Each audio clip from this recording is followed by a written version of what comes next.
Hello there, my sleepy citizens. Tonight, we journey into the shadowed streets of Gotham City, where mysteries lurk and the Dark Knight stands vigilant against the forces of chaos. We bring you tales of Batman, uncovering different sides of the man behind the mask. And as our journey through these stories winds down, a calm ambience of Gotham's streets will carry you throughout the night, bringing you to restful sleep without interruptions from any ads. If you enjoy these tales, please be sure to give us a like, subscribe, and let me know in the comments what story you'd like to hear next. But for now, let's get cozy and step into the world of Gotham.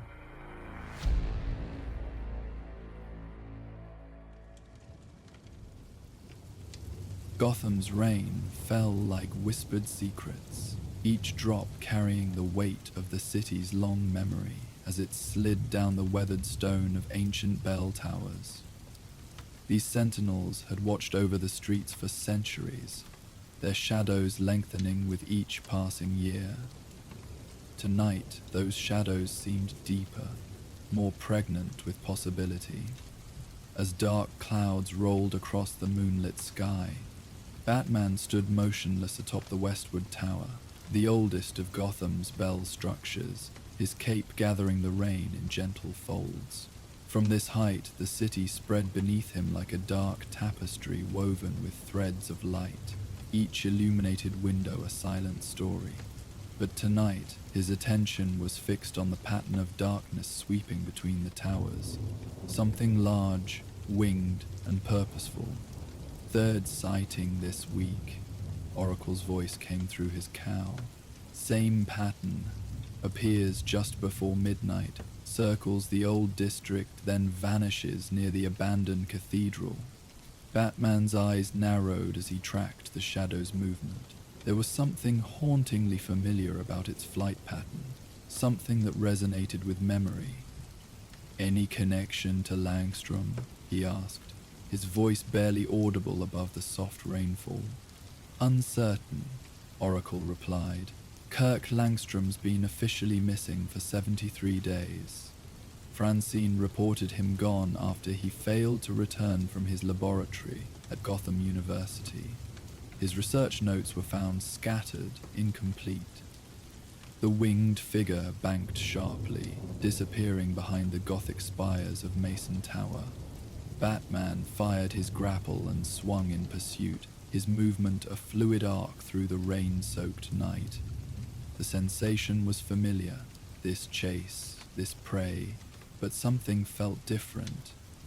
Man-Bat had always been erratic, driven by primal instinct and chemical imbalance. This creature moved with purpose, with ritual precision. Landing silently on Mason Tower's rain-slicked gargoyles, Batman scanned the surrounding darkness.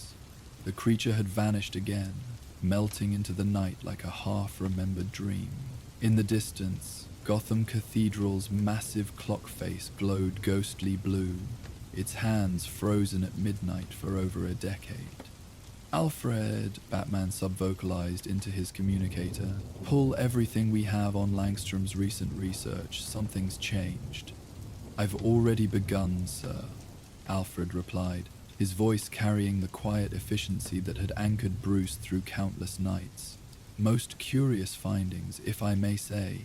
Dr. Langstrom appears to have shifted his focus from bat sonar applications to something far more esoteric.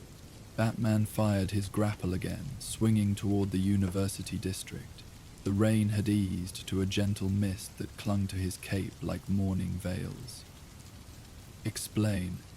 His latest grant applications reference medieval chiropteran mythology, Alfred continued, particularly legends surrounding bell towers and something called the Midnight Echo. Apparently, certain frequencies resonating through ancient bells. The university rose before him, its neo-Gothic architecture a more recent echo of the ancient towers that defined Gotham's skyline. Batman entered through Langstrom's laboratory window, finding the space in the same state of scholarly disarray that had always characterized the scientist's work. The lab remained untouched since Langstrom's disappearance, preserved by university officials hoping for the researcher's return. Papers covered every surface, formulas and diagrams spilling across notebooks and loose sheets in Langstrom's distinctive handwriting. But interspersed with the scientific notations were older, stranger elements. Medieval illustrations of winged figures hovering around bell towers, ancient texts translated in Langstrom's hand, and maps of Gotham with the city's oldest structures circled in red. Batman carefully photographed each document, his cowl scanning and organizing the information for later analysis. He was looking for something specific, he observed to Alfred, something connected to Gotham's bell towers. Indeed, sir, Alfred agreed, and if I may direct your attention to the calendar on his desk, he seems to have marked a recurring lunar cycle. The next date falls tomorrow night.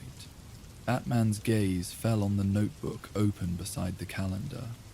The final entry, written in increasingly erratic script, read, "It's not a transformation, it's a summoning. The bells were never meant to call the faithful to prayer. They were warnings. When midnight falls, silent, they will come through." The implications settled over him like the mist outside. Langstrom had always believed he was creating a serum to enhance human capabilities, using bat DNA to overcome his own hearing impairment. But these notes suggested something far more disturbing, that he had stumbled upon something ancient, something that had been waiting in Gotham's shadows since the first stones of the city were laid. "Sir," Alfred's voice carried a rare note of concern. "I've taken the liberty of contacting Mrs. Langstrom. She's agreed to speak with you. Not Batman, but Bruce Wayne, patron of her husband's research." Batman closed the notebook, decision made. "Tell her I'll be there within the hour." The Langstrom home stood apart from Gotham's mainstream architecture, a Victorian structure nestled against the edge of the city's oldest park, its windows glowing amber against the night. Bruce Wayne approached the front door, the rain having finally stopped, leaving the air heavy with expectation. Francine Langstrom opened the door before he could knock. The month since her husband's disappearance had etched fine lines around her eyes, but her gaze remained sharp, evaluative. "Mr. Wayne," she said, neither warm nor cold. "Thank you for coming personally. It's unexpected." "Dr. Langstrom's work has always been important to Wayne Enterprises," Bruce replied, following her into a sitting room where academic texts shared space with antique furniture, "and his absence is concerning, both professionally and personally." Francine gestured to a chair as she took her own seat, hands folded precisely in her lap. "You're not here about his sonics research," she stated flatly. "You're here about the other project, the one he didn't include in his grant applications." Bruce studied her carefully.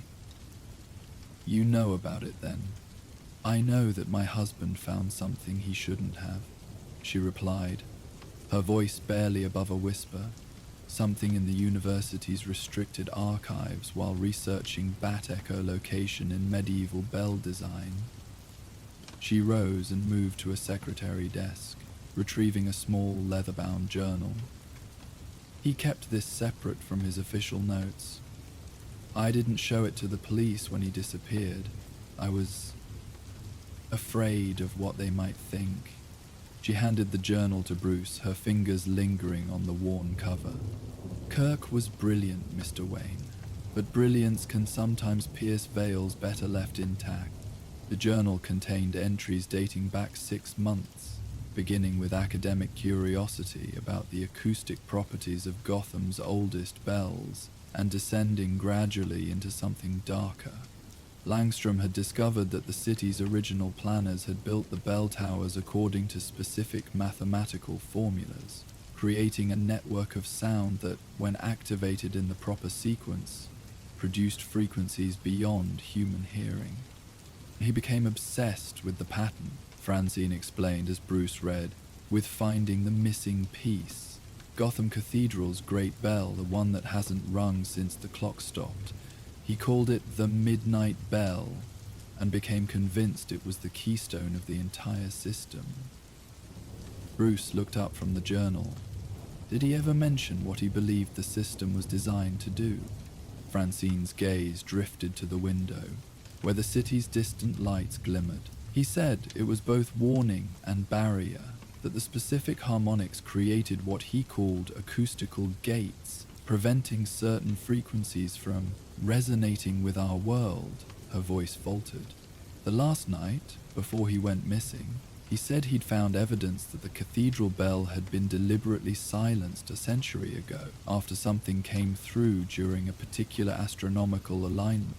Bruce closed the journal, pieces falling into place, and he intended to test his theory. Kirk always needed to prove his hypotheses, she replied, a sad smile touching her lips, even when testing them might not have been wise. She hesitated, then added quietly, "Whatever's out there now, Mr. Wayne, it wears my husband's face, but I don't believe it's him, not anymore."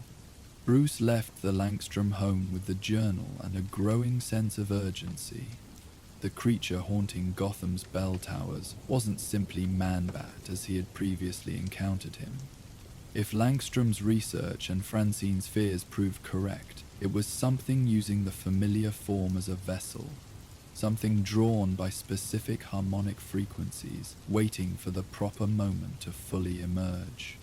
Back in the Batcave, Alfred had assembled everything they knew about the city's original bell network, his methodical mind-mapping connections that spanned centuries of Gotham's architectural evolution.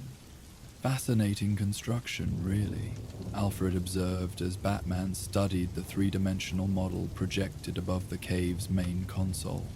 The original city planners built the bell towers to create a perfect resonance pattern. When all bells toll together, they generate standing wave harmonics that encompass the entire city limits, as they existed in the 1800s, of course. Batman traced the pattern with his finger, noting how each tower created a node in an intricate acoustical web, and the cathedral bell. The keystone, as Mrs. Langstrom indicated, Alfred confirmed. Its particular harmonic completes the circuit, so to speak. According to these historical records, the cathedral clock and bell mysteriously stopped functioning in 1897, following what contemporary accounts described as a night of strange portents and unseemly visitations during a lunar eclipse. Batman's eyes narrowed. Tomorrow night's lunar event.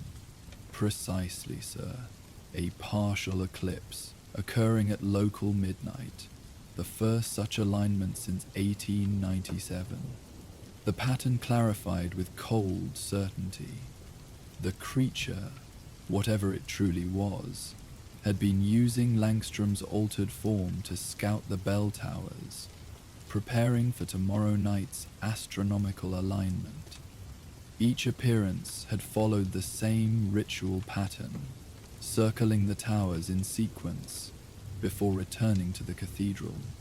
It's been testing the acoustical gates, Batman realized, learning the harmonic pattern, and tomorrow night it intends to reactivate the midnight bell, Alfred finished, completing the circuit under exactly the same conditions that brought it through originally.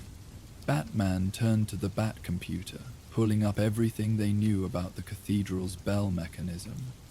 We need someone who understands the original clockwork, someone who can help us ensure that bell remains silent. Alfred's expression shifted subtly. I believe I know just the person, sir. though he's rather particular about his clients. The address Alfred provided led to a small shop tucked between larger buildings in Gotham's old watchmaking district. Despite the digital revolution, this small enclave maintained traditions centuries old, their windows displaying timepieces that measured life in steady, mechanical heartbeats. Maxwell Horloger's shop was the oldest, its window crowded with clocks of every description, each showing a slightly different time, their combined ticking creating a strange arrhythmic music. The sign on the door simply read, "By appointment only," in faded gold lettering. Batman entered silently through the rear, finding the shop's interior bathed in the amber glow of old lamps.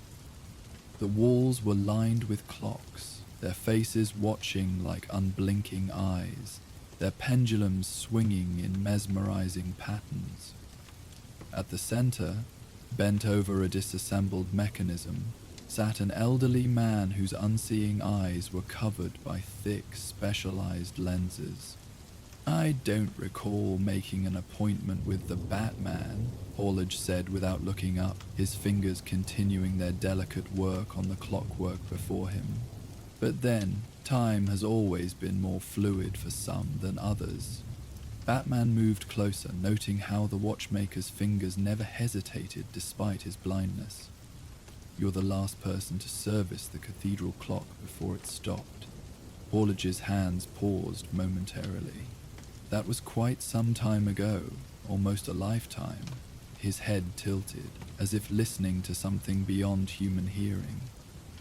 Though perhaps not as long as the calendar would suggest. The mechanism was deliberately sabotaged, Batman stated rather than asked, to prevent the bell from ringing at midnight.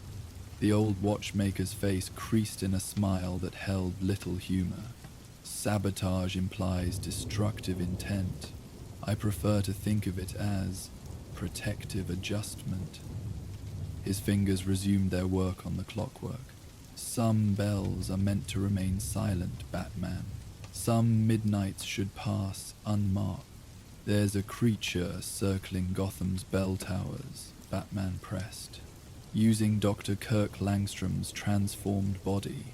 "Tomorrow night, during the eclipse, it will attempt to complete what was begun in 1897, Horloge finished. "Yes, the cycle returns." He pushed aside the mechanism he'd been working on and stood with surprising grace for his age. "Come, time grows short, appropriately enough."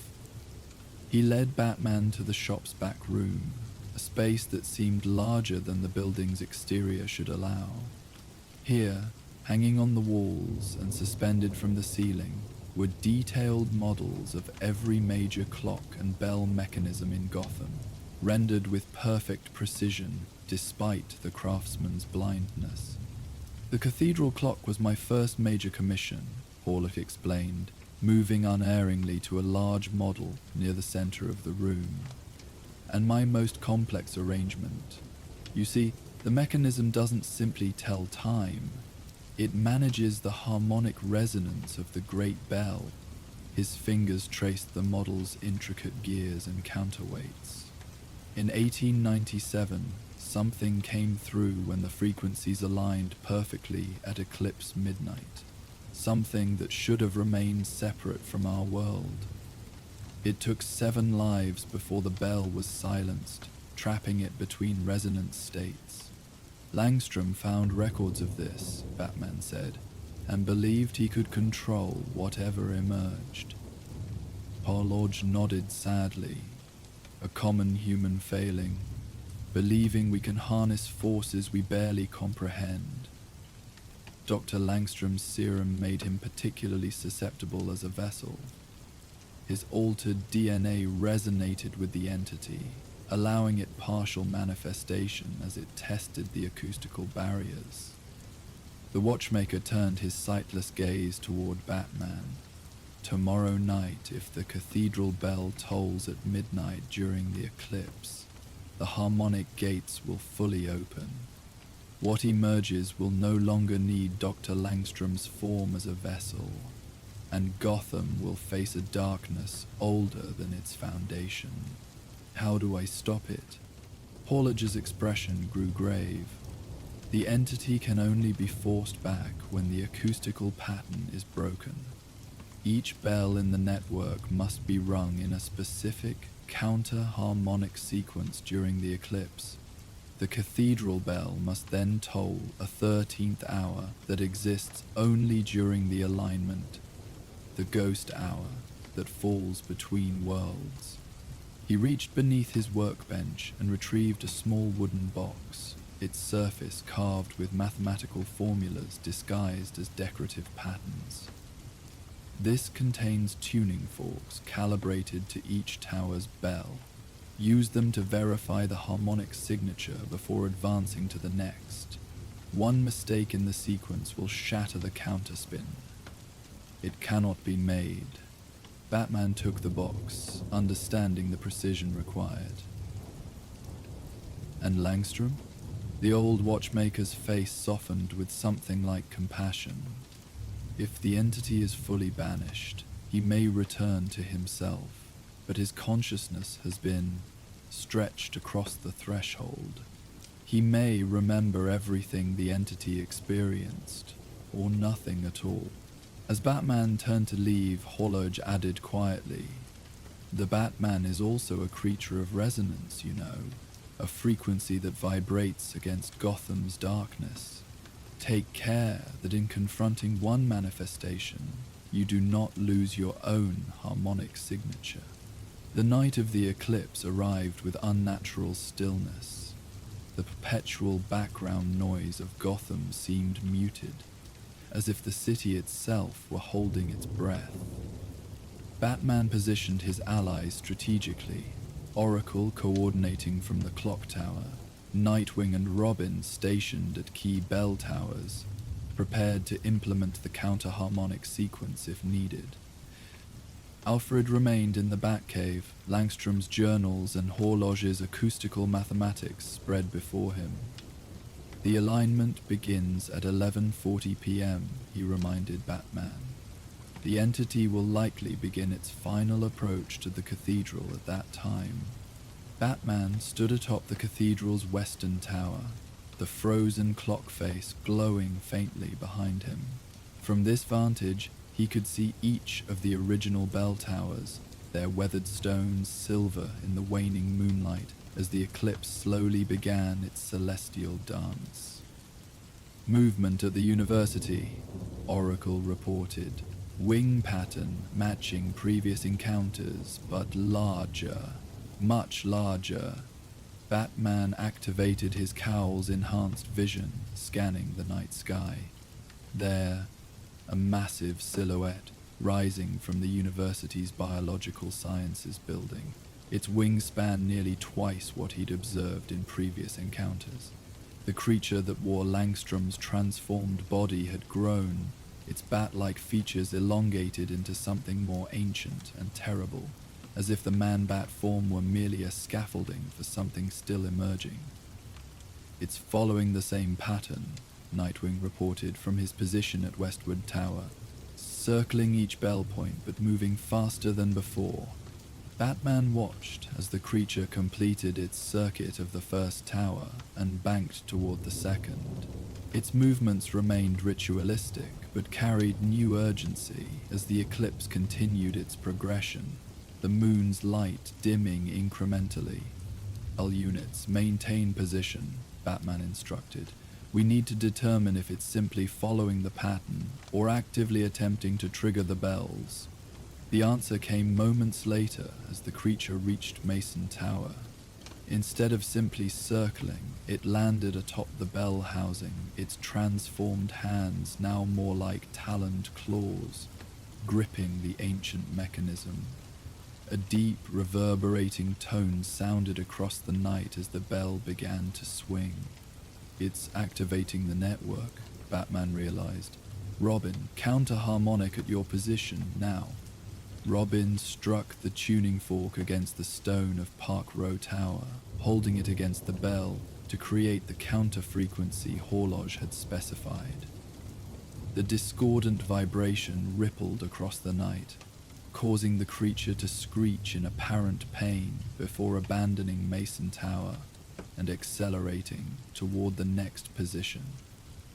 "It knows what we're doing," Oracle observed. "It's going to try completing the harmonic pattern before we can establish the counter-rhythm."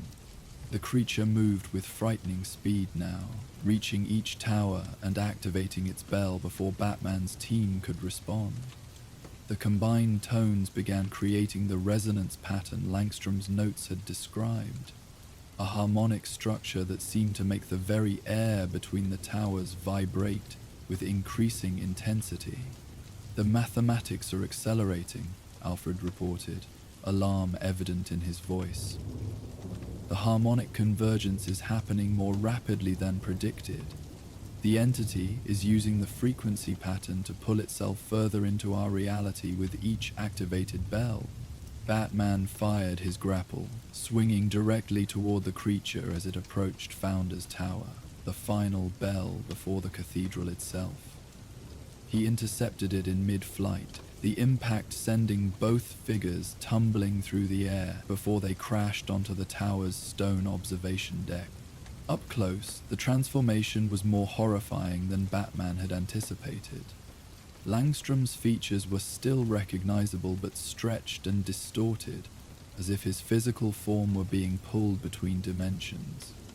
The eyes that fixed on Batman held no recognition, only ancient hunger and alien intelligence. "Langstrom," Batman called, seeking any remnant of the scientist within. "Kirk Langstrom, you need to fight it." The creature tilted its head, a terrible parody of human curiosity crossing its distorted features. When it spoke, the voice was Langstrom's, but overlaid with something else, a discordant, multi-toned resonance that made the stone beneath them vibrate. "Langstrom serves as vessel," it said, the words forming awkwardly, "as the bells serve as gates, as you serve as guardian." It extended a taloned hand, not attacking but gesturing toward the cathedral. The midnight hour approaches. The circle completes. Batman engaged the creature, trying to prevent it from reaching the final bell, but its strength had grown with each activated harmonic point. It threw him aside with terrible force, his armor barely absorbing the impact against unyielding stone. "The counter-harmonic sequence is failing," Oracle reported urgently. "The network's resonance is drowning out our disruptive frequencies." The creature launched itself toward the cathedral, its massive wings casting a shadow that seemed to swallow the moonlight. Batman fired his grapple once more, determined to reach the cathedral bell before the entity could activate it. They arrived simultaneously, Batman swinging through the massive arched window directly behind the frozen clock face, the creature tearing through the ancient wood and stone of the bell tower ceiling. Between them hung the massive midnight bell, silent for over a century, its bronze surface etched with symbols far older than the cathedral itself. The eclipse had nearly reached its zenith, the moon's remaining light taking on the blood-red hue that had marked the 1897 incident. Through the shattered clock face, Batman could see the resonance pattern connecting all 7 bell towers, lines of vibrating energy visible only during this perfect alignment. "A minute to midnight," Alfred warned. "Sir, Mr. Horlage's notes indicate that once the harmonic pattern is fully established, it can only be broken by the 13th hour. The creature moved toward the bell, its distorted form seeming to flicker between states of reality, growing more substantial with each passing second. Batman positioned himself between it and the bell, the final tuning fork ready in his hand. "I know what Langstrom found in those archives," Batman said, holding the creature's alien gaze. "I know what you are. What you've been waiting for, trapped between resonance states all these years." The creature paused, its head tilting again in that unsettling parody of humanity. "You wear a symbol of the night creatures," it observed, indicating Batman's insignia. "Yet you stand against the true darkness between worlds." "I stand for Gotham," Batman replied, "and for Kirk Langstrom, whose body you've taken." Something flickered in the creature's eyes, a momentary awareness that might have been Langstrom himself, fighting for control. The hesitation gave Batman the opening he needed.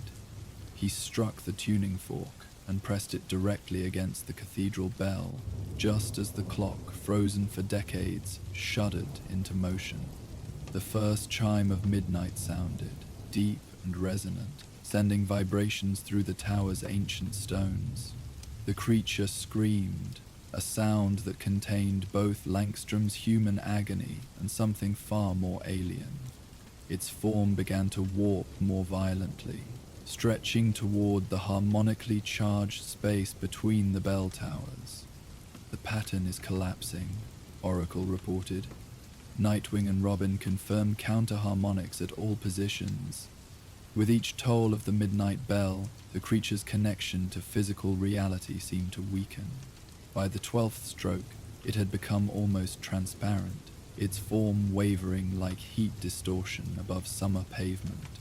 But Batman knew from Horlage's instructions that the crucial moment would be the 13th hour, the ghost hour that existed only during the perfect alignment. As the 12th stroke faded, time seemed to pause. The massive pendulum hung motionless at the bottom of its arc, the hammer poised for a 13th strike that conventional time would not permit. The eclipse reached perfect alignment, the moon's bloody light focusing through the shattered clock face onto the bell's ancient surface. In that suspended moment, the creature spoke again, but now the voice was purely Langstrom's, frightened, confused, but human. "Batman, what's happening to me?" "Hold on, Kirk," Batman urged, maintaining the counter-harmonic tune. "Fight to remember who you are." The pendulum moved, swinging against all natural law into a 13th cycle. As it struck, the sound that emerged was unlike any conventional bell tone, a frequency that seemed to exist at the threshold of perception, felt more than heard. The creature that was both Langstrom and not Langstrom convulsed, its form yanked violently between states of being. "It's pulling me back," Langstrom's voice cried, suddenly clear and desperate. "But it doesn't want to go alone." Batman saw the danger too late. As the entity began disappearing back through the collapsing harmonic gate, it lunged for him with unexpected speed, talons sinking into his armor. The pull was immense, a vortex of acoustical energy that threatened to drag them both into whatever lay between worlds. "Sir," Alfred's voice came through the cowl, distorted by the extreme harmonics. "The resonance is taking you both." Batman fought against the pull, anchoring himself to the cathedral's physical structure, but the creature's grip remained unyielding. In desperation, he pressed the tuning fork directly against the entity's chest, where Langstrom's heart would be. The counter-frequency rippled through the creature's semi-corporeal form, creating an interruption in its harmonic structure. For a brief moment, Batman saw something like gratitude in Langstrom's eyes. Then the scientist's hands released their grip, allowing Batman to fall back as the entity was pulled fully into the space between resonance states. The 13th hour ended. The clock's mechanism shuddered once and fell silent again. The eclipse passed its zenith, moonlight returning to its normal silver glow. Throughout Gotham, the activated bells gradually stilled, their harmonic pattern broke. Batman stood alone in the cathedral bell tower, the massive bronze bell hanging motionless above him. Of the creature there was no sign, only a lingering vibration in the air, a frequency just below the threshold of human hearing. Alfred, he subvocalized. Status of the harmonic network? Completely collapsed, sir, Alfred replied, relief evident in his voice. All counter-frequencies successfully applied. Oracle reports normal readings across all tower positions. Batman moved to the shattered clock face, looking out over the city. And Langstrom? A long pause followed. Unknown, sir. No readings consistent with either his human or transformed state. Another pause. I'm afraid we must consider the possibility that Dr. Langstrom was pulled through completely when the harmonic gate collapsed. The reality of what had happened settled heavily. Langstrom had found something in Gotham's architectural history that was never meant to be rediscovered. A secret deliberately buried by those who understood that some boundaries should remain uncrossed. His scientific curiosity had made him the perfect vessel for an entity that had been waiting patiently for the proper alignment to return. In the days that followed, Batman delivered Langstrom's research journals to Francine, omitting the final pages that detailed the harmonic gate. Some knowledge was too dangerous to preserve, even in the name of science. She accepted them with quiet dignity, seeming to understand what remained unspoken. He always believed he could control the transformation, she said, as Bruce Wayne prepared to leave her home. That was his greatest brilliance and his greatest flaw, believing that human will could master forces beyond our comprehension. Bruce nodded, remembering the moment when Langstrom's consciousness had briefly reasserted itself. In the end, I believe it was his human will that prevented something worse from happening.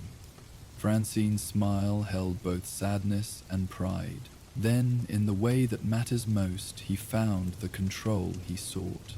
1 week after the eclipse, Batman returned to the cathedral, standing once more in the silent bell tower. Horloge had agreed to repair the clock's mechanism, but with specific modifications to prevent the midnight bell from ever tolling during future alignments. The city would attribute the recent strange events to yet another man-bat sighting, filing it alongside the many unexplained occurrences in Gotham's history. Alfred's voice came through his cowl, characteristically thoughtful. You know, sir, Mr. Horloge made an interesting observation about resonance and the Batman, about how you vibrate against Gotham's darkness.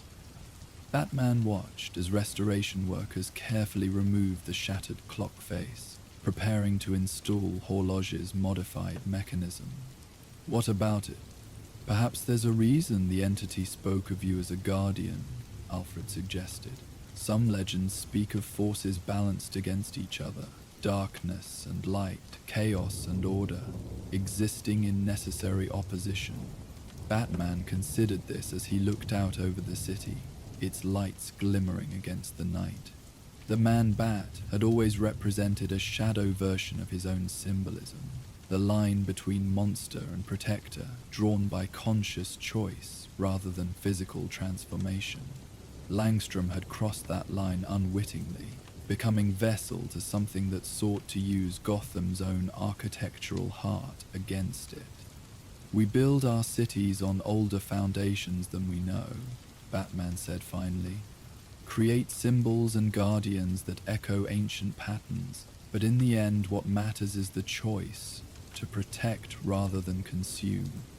He fired his grapple and swung out into the night, leaving the cathedral and its silent bell behind.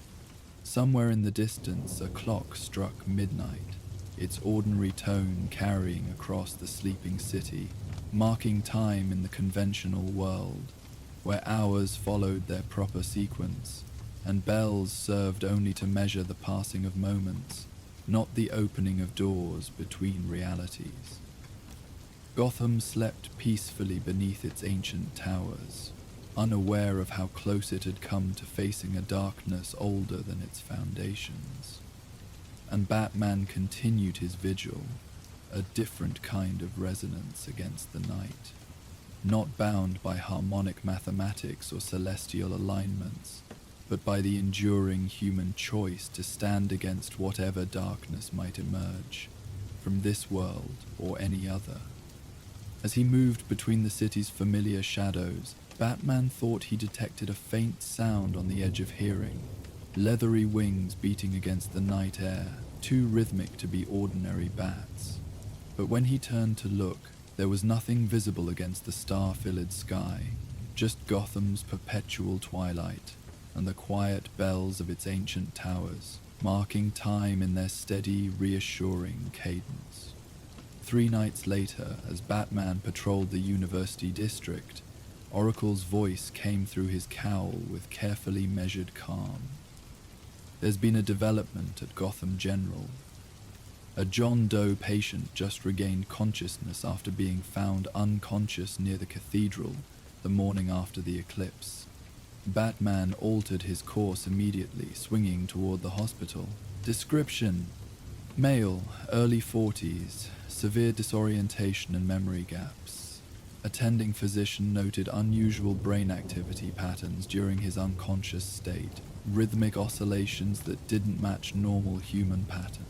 The hospital's research wing was quiet at this late hour, most staff having departed save for the night shift nurses. Batman slipped in through a service entrance, making his way to the room number Oracle had provided. The man lay still upon the bed, medical monitors tracking his vital signs with soft electronic pulses. In the dim light, Kirk Langstrom's features were gaunt, but recognizably human.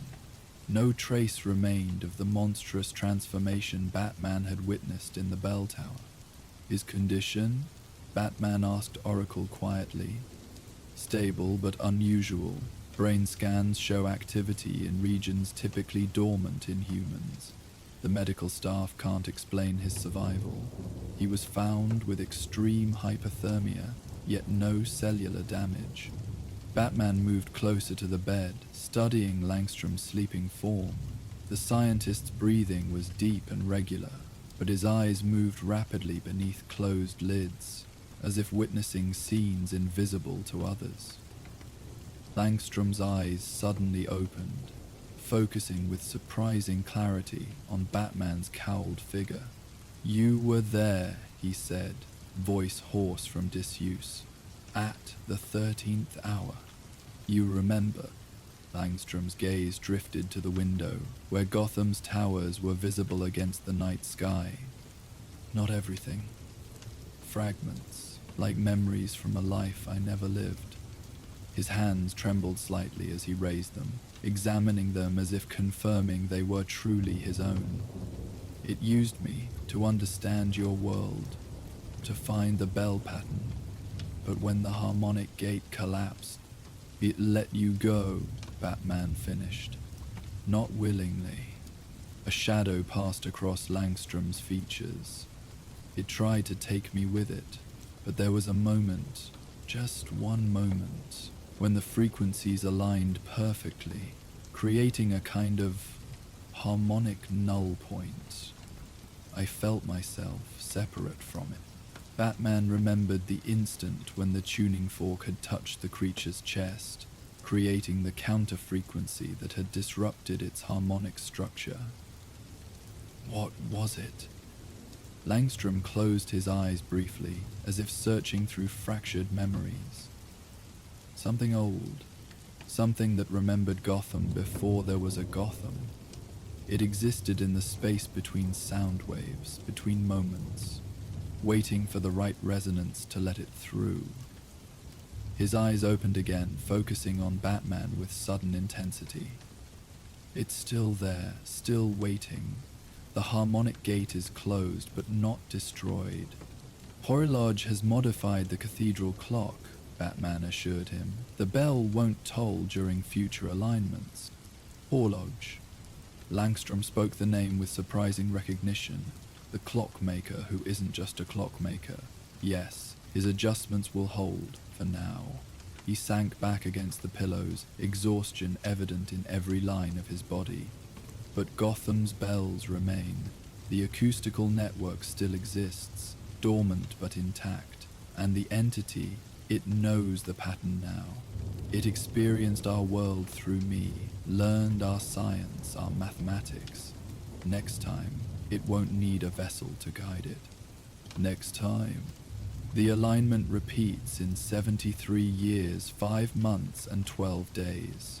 Langstrom replied with disturbing precision. Unless someone triggers the sequence manually before then, someone who knows the mathematics.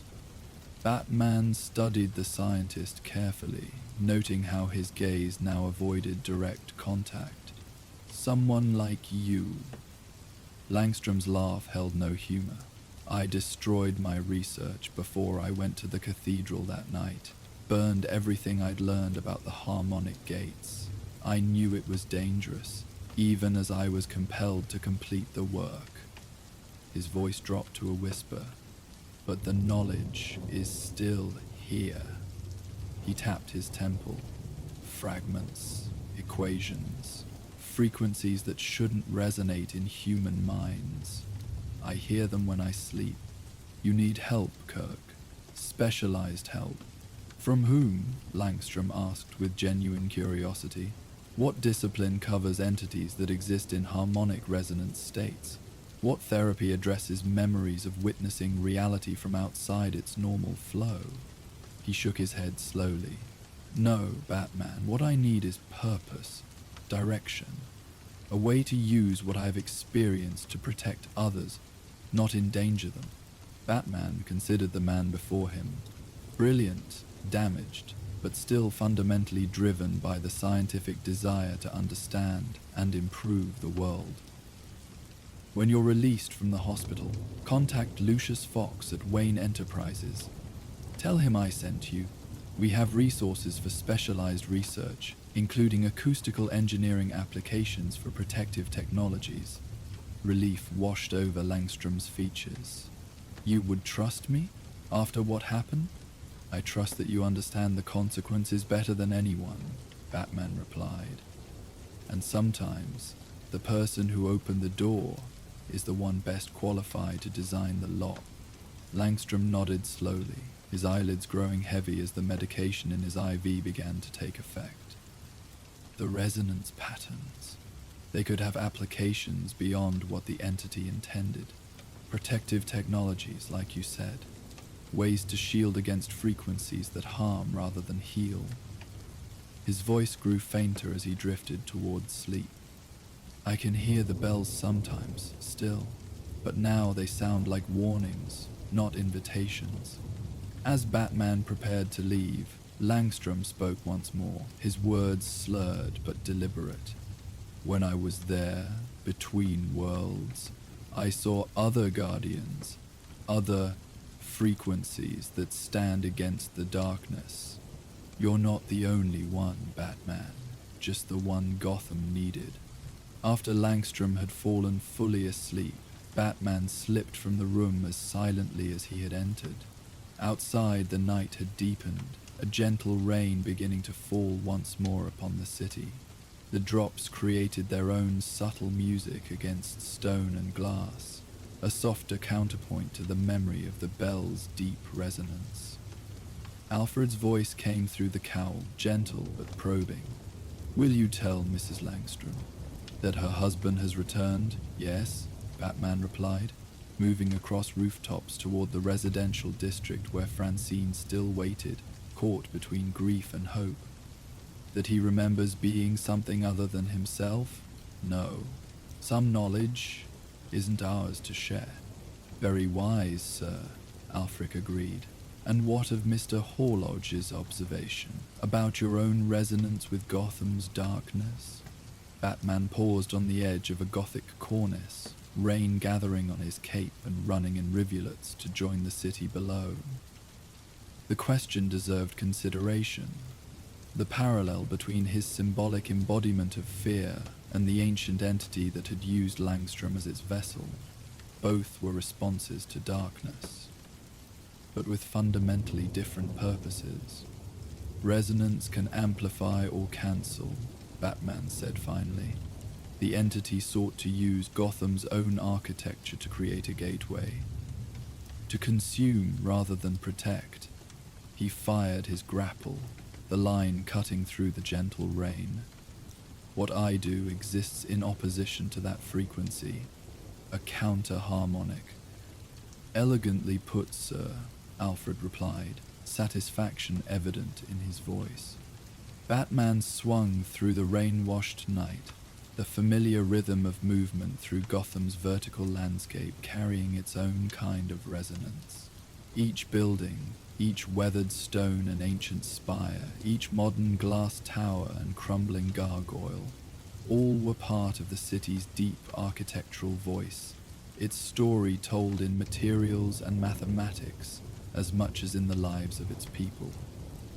Francine Langstrom's windows still glowed amber as he approached, suggesting another sleepless night for the scientist's wife. Batman watched from a discreet distance as Bruce Wayne's call came through on her phone, bringing news of her husband's miraculous recovery. The joy that transformed her face was its own kind of light, pushing back the shadows that had gathered around her life. Later, as dawn approached, Batman stood once more atop the cathedral's western tower. Horloge's workmen had completed the first phase of repairs, installing temporary protections until the specialized mechanism could be fully implemented.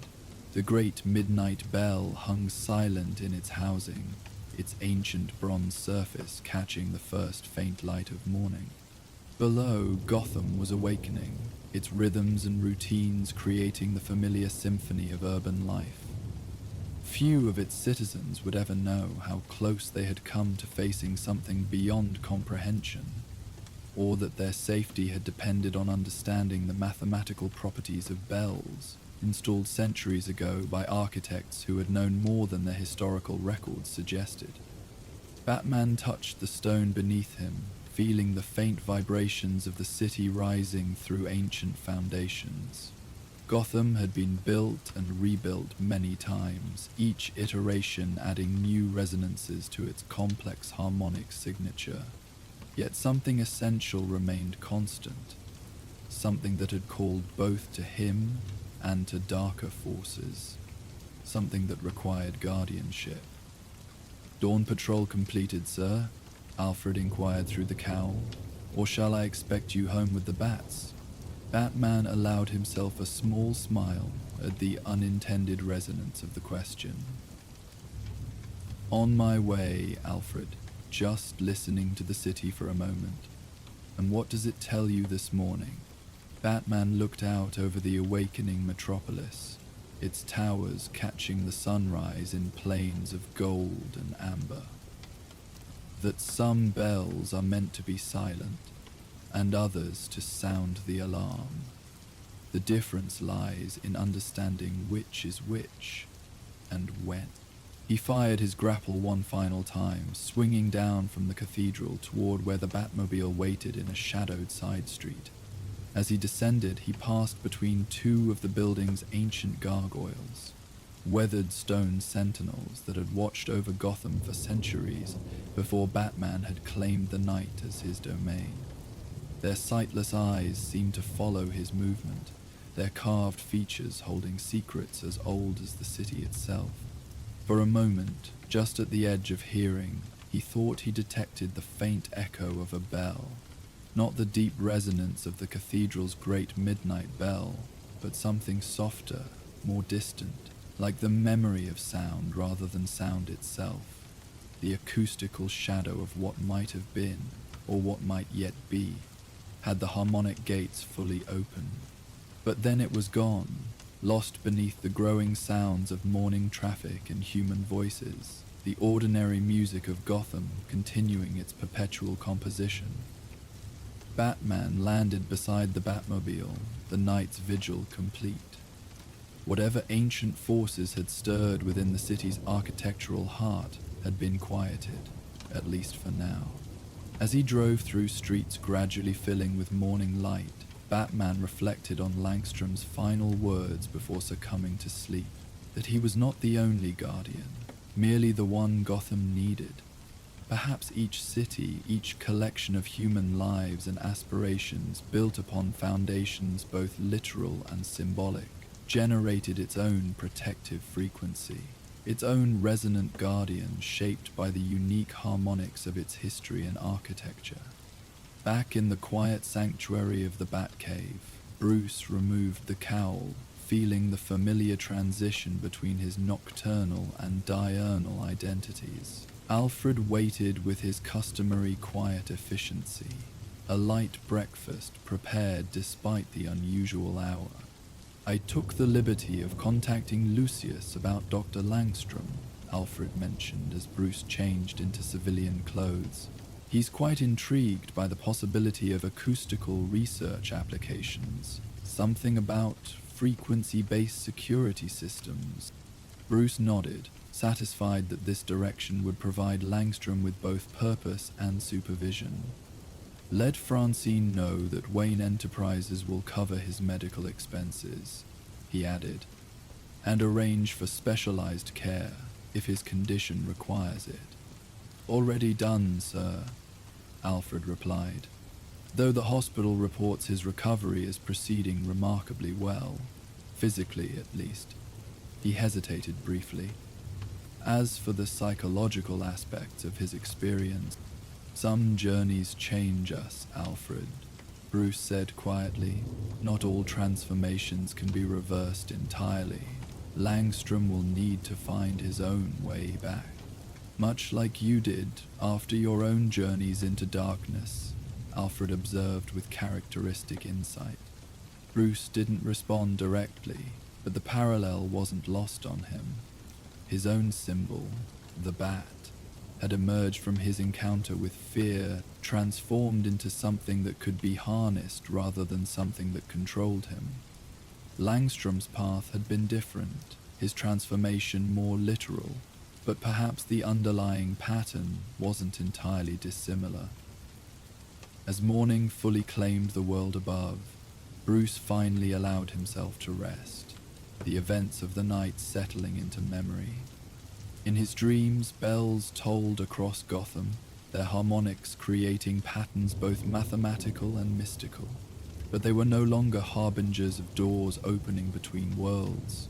Instead, they marked the hours in their proper sequence, keeping time for a city that continued its complex rhythm beneath the watchful presence of its guardian. And somewhere, in a hospital room brightening with dawn light, Kirk Langstrom opened his eyes to a world that seemed both familiar and strangely new, his mind holding equations and memories that existed at the threshold of human understanding.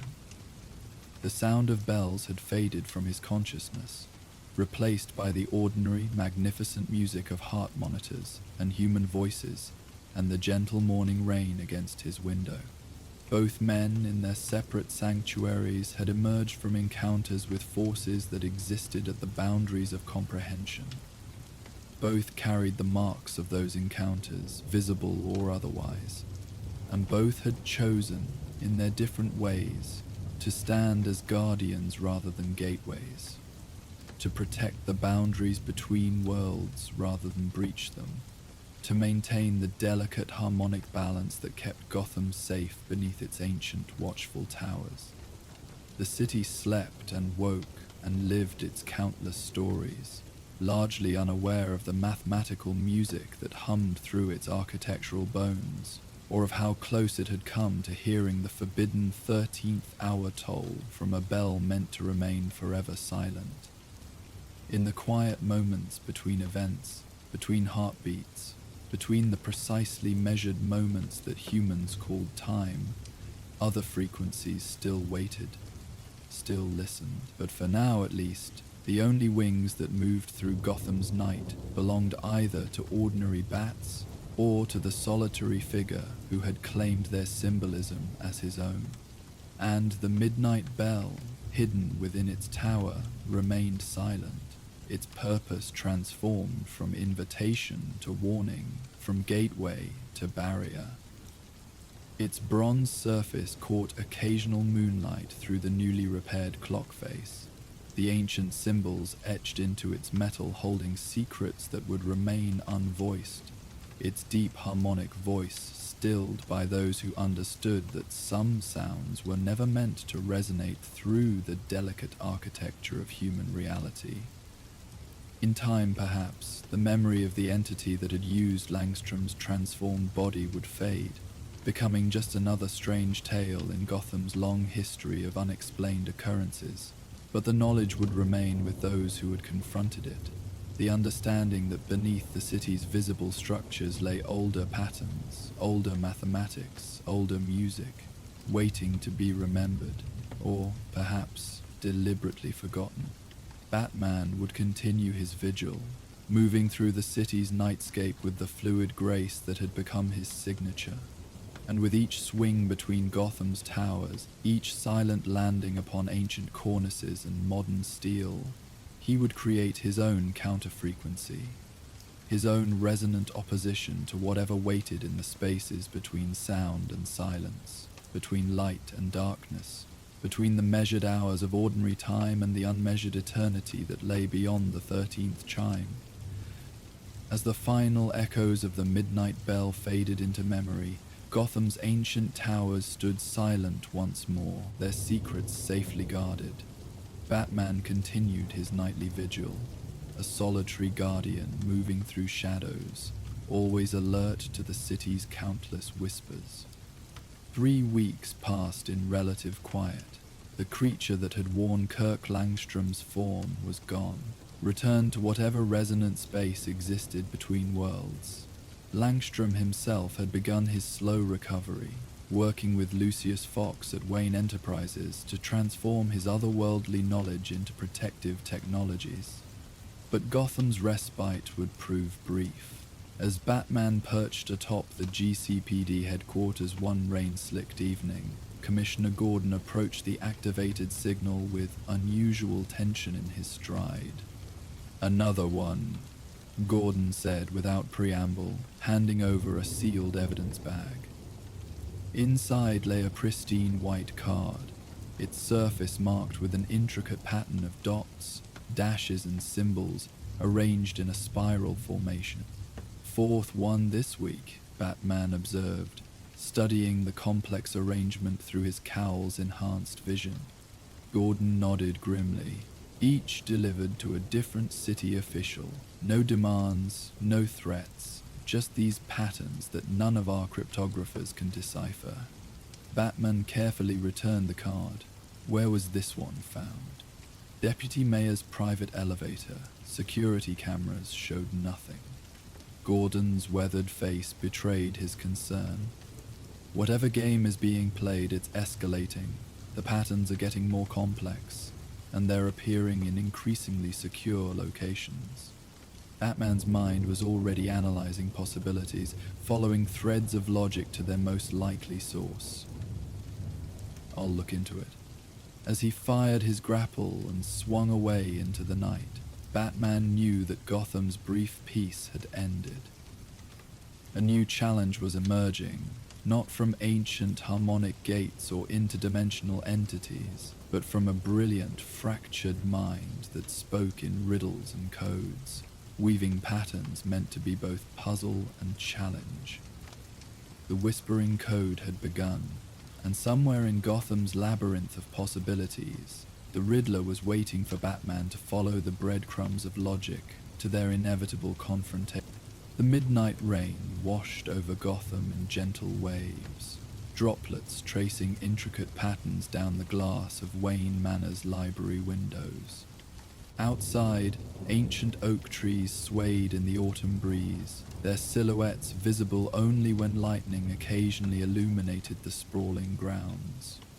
The rainfall created a soothing percussion against the rooftop, a natural lullaby that had persisted for hours. Bruce Wayne sat in his father's old leather chair, fingers steepled beneath his chin as he listened to the quiet static of a vintage radio positioned on the mahogany side table.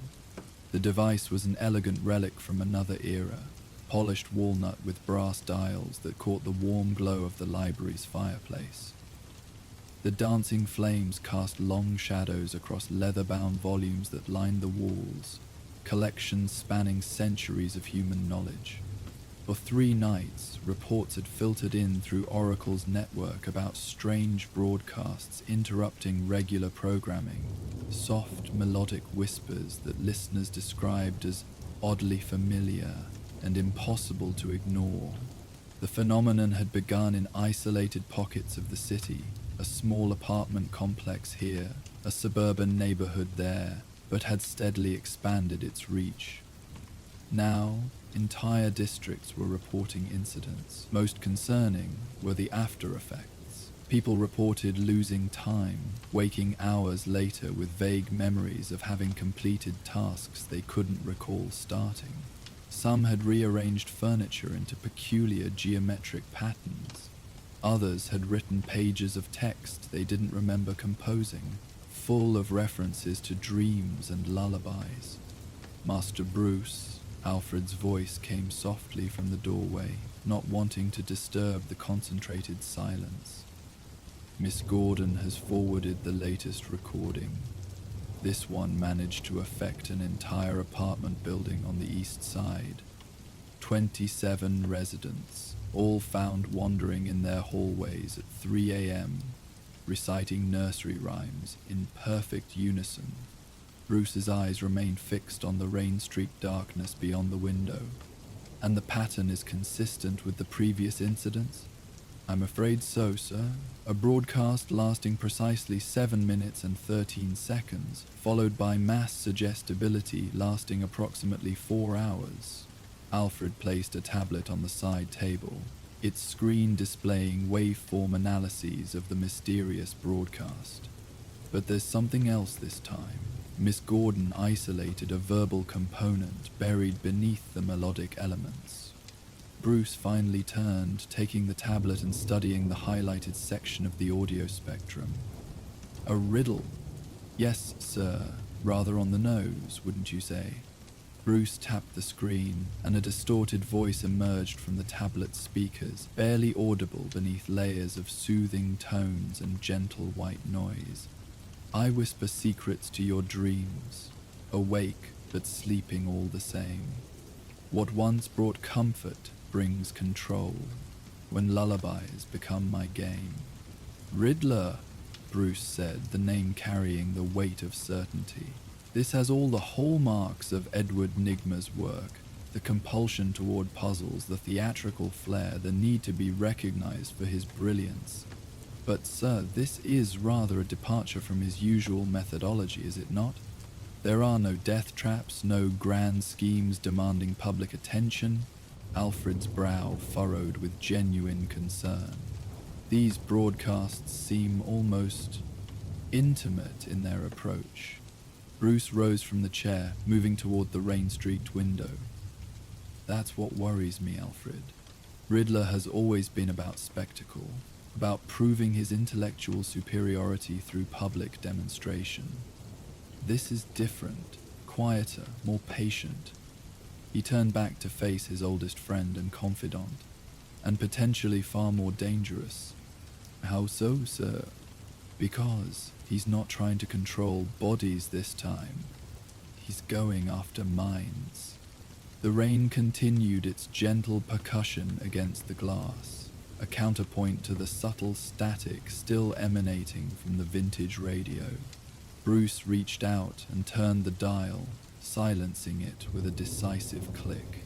I need to see the transmission points. If Riddler is broadcasting these signals across Gotham, he's using infrastructure, radio towers, repeater stations, something physical we can trace. Miss Gordon has already begun that analysis, sir. The broadcasts appear to be originating from multiple points simultaneously, making triangulation difficult. But she's identified 3 possible nodes in the old AM radio network that show unusual power consumption patterns. Bruce nodded, already moving toward the study's hidden entrance to the Batcave.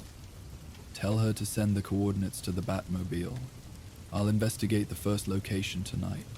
Very good, sir. And may I suggest you utilize the cowl's audio dampening protocols? We don't yet know what triggers the suggestive state in listeners. Bruce paused at the grandfather clock, his hand resting on its ornate face. Good thinking, Alfred. And keep analyzing those broadcasts. There might be patterns we're missing. Something that connects the victims beyond simple proximity to a radio. Of course, sir. Though I must say puzzles involving sound waves and musical patterns are somewhat outside my usual expertise. A rare, slight smile crossed Bruce's face. You sold yourself short, Alfred.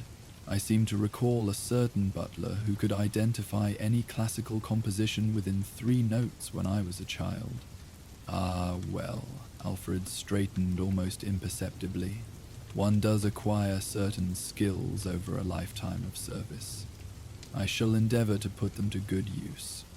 As the grandfather clock swung open to reveal the hidden passage, Bruce cast one last glance at the rain-washed windows.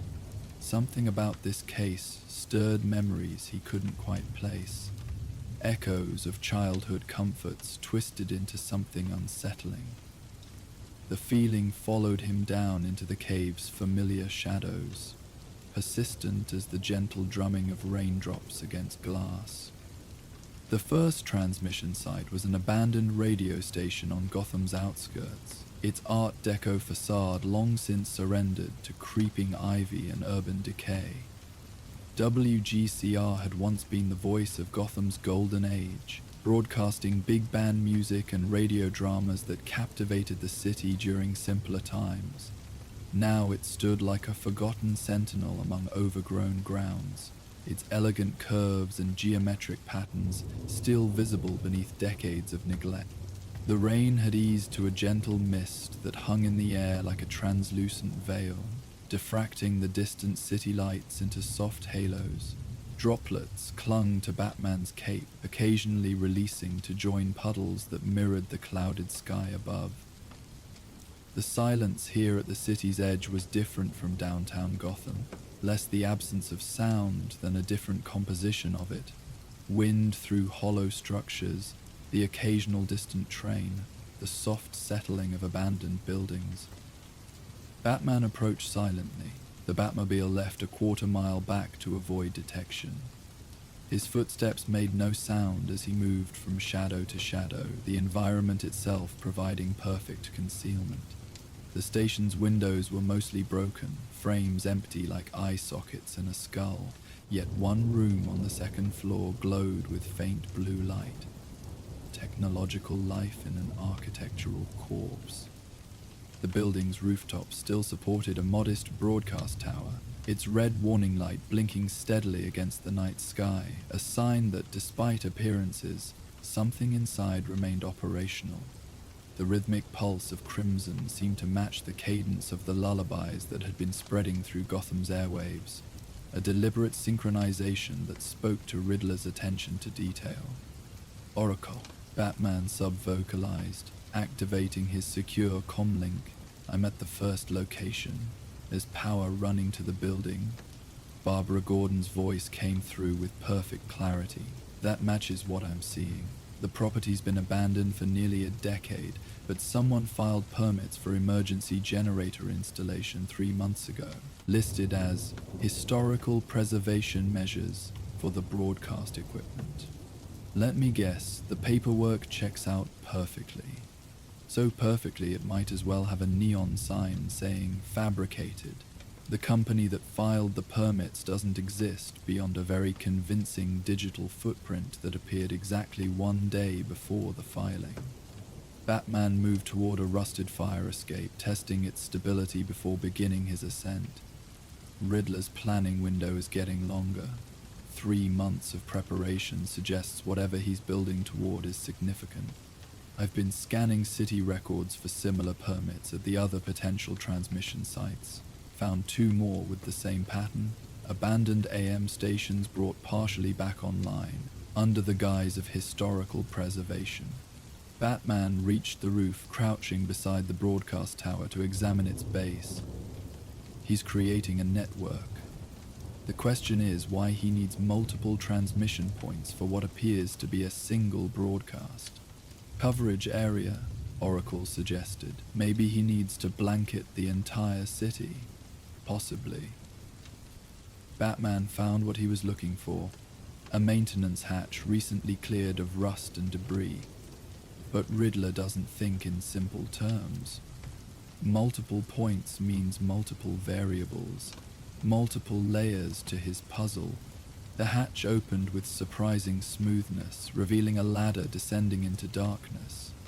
Batman activated his cowl's night vision and began the climb down, emerging into what had once been the station's control room. Decades-old equipment lined the walls, dials and meters frozen in time. Except for a modern addition at the center of the room, a sleek black server rack humming with quiet efficiency. "I've found our first piece," Batman reported, approaching the equipment. Modern broadcast server, connected to the original transmission equipment. Automated system, no operators required. Can you access its programming? Batman examined the server's ports. Yes, but carefully. Riddler would have left traps for anyone interfering with his system. He connected a specialized device from his utility belt to an available data port, sending you a secure uplink now. See if you can mirror the system without triggering any alarms. On it, Oracle confirmed. This might take a few minutes. His security is intricate. While Oracle worked, Batman examined the rest of the room.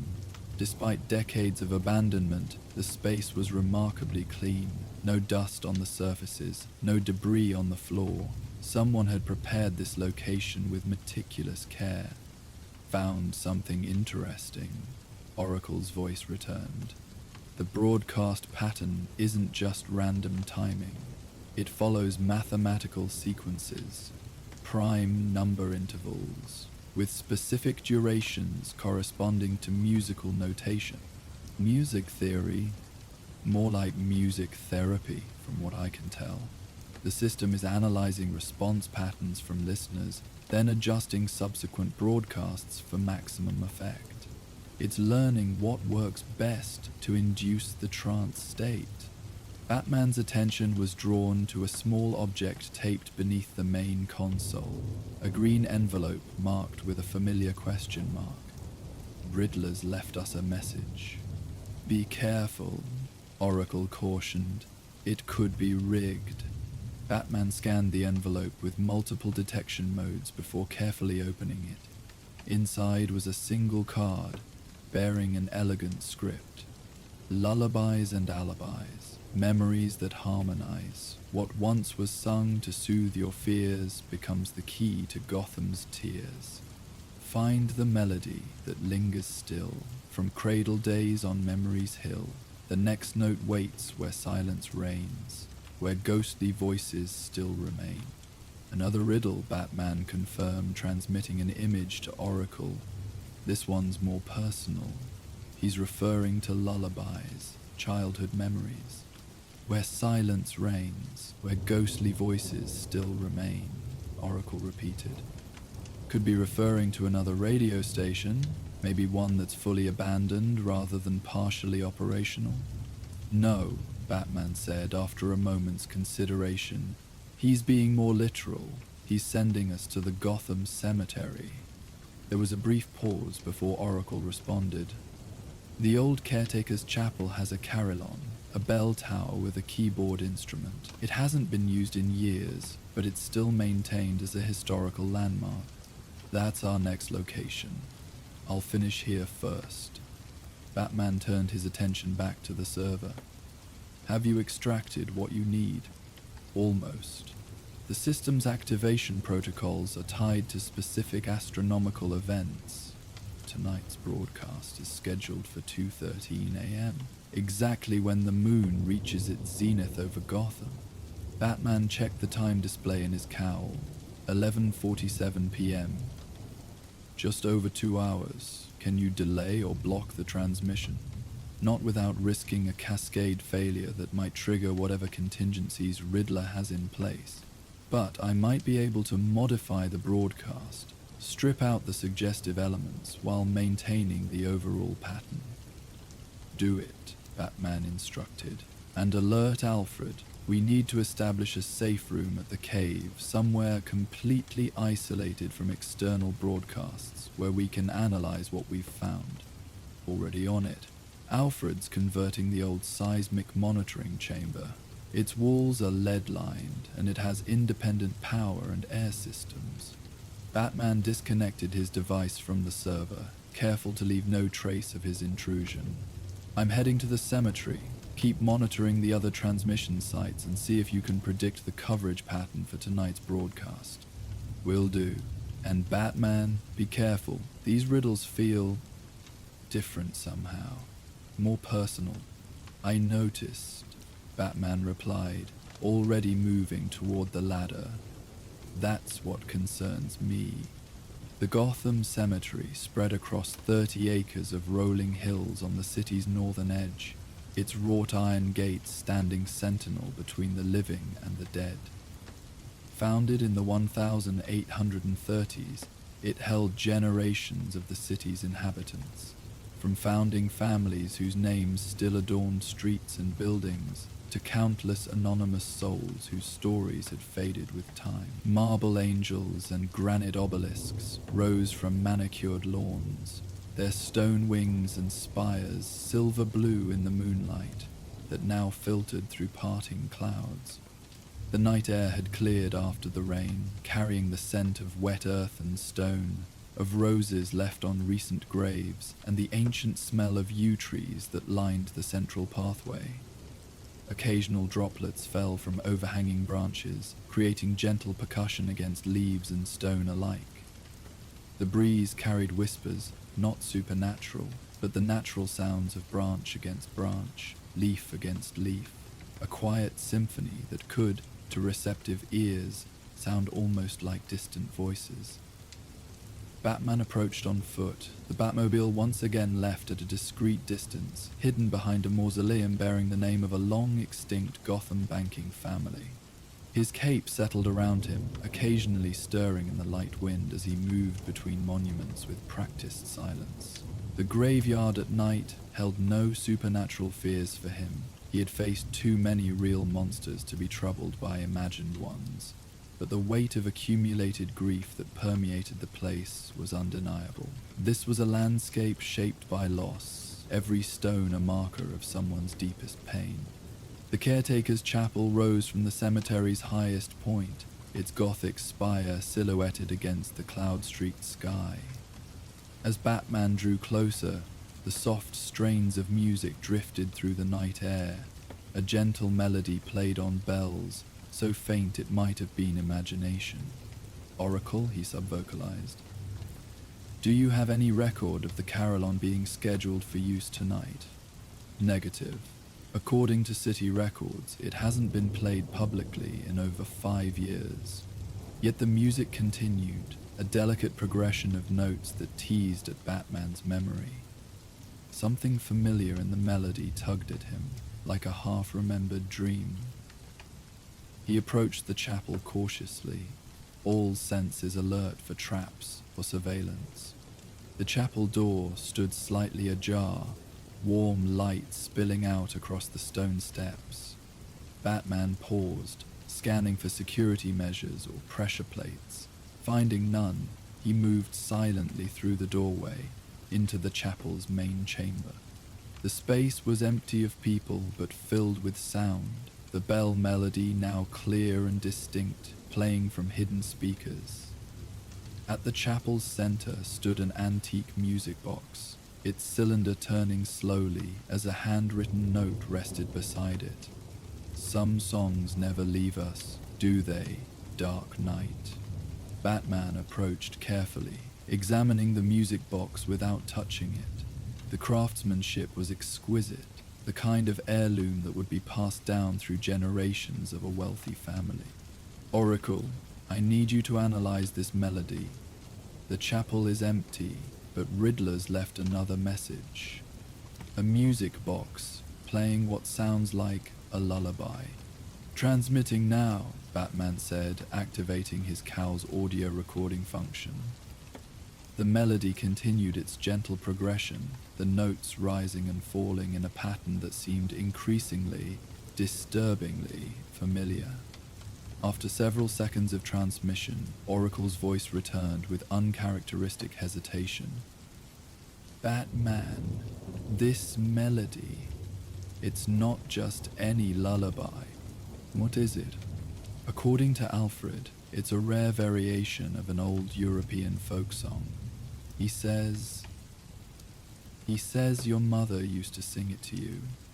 It was specific to the Wayne family, passed down through generations. Her voice softened.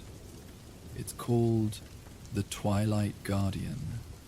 Alfred says it originated in northern England, but was modified by Wayne women over generations. Batman stood motionless, the revelation landing like a physical blow. The melody suddenly crystallized in his memory, notes that had been buried beneath years of disciplined focus and carefully maintained emotional barriers. Now they emerged with startling clarity, carrying with them sensations he hadn't allowed himself to experience in decades. He remembered his mother's voice, the particular way she would soften certain notes and extend others, creating a unique interpretation that belonged to her alone. He recalled the pressure of her hand smoothing back his hair, the scent of her perfume, jasmine and vanilla, and the way the bedroom ceiling would cast moon shadow patterns that danced as she sat beside his bed. Most of all, he remembered the sense of absolute safety that only a child can know, the unquestioned certainty that all was well with the world, that the darkness outside could never reach him. For a moment, the emotional impact threatened to overwhelm even his legendary self-control. His hand reached out to steady himself against the chapel wall, the stone cool and solid beneath his gloved fingers, an anchor to the present, as memories threatened to pull him into the past. How could Riddler know this? He asked, voice tight with controlled emotion. I don't know, Oracle admitted, but there's something else. Alfred recognized a mathematical pattern in the notes. It corresponds to the encryption key used in the broadcast signals.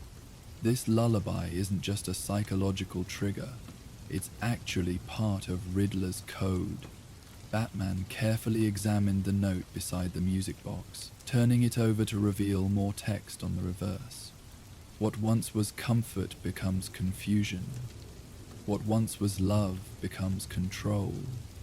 Find me where the sounds of childhood echo down empty halls, where the cradle still rocks, though the child is grown. He's leading us somewhere else, Batman said, mentally processing the clue.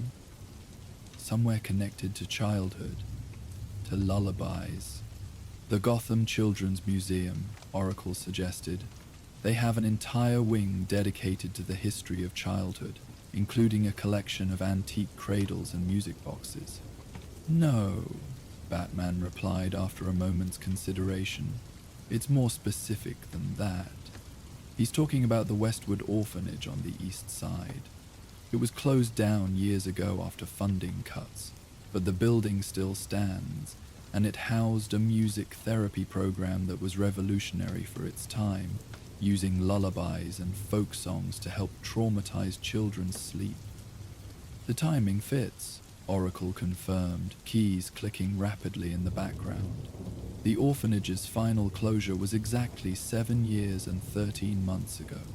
The same numbers that keep appearing in the broadcast, duration 7 minutes and 13 seconds.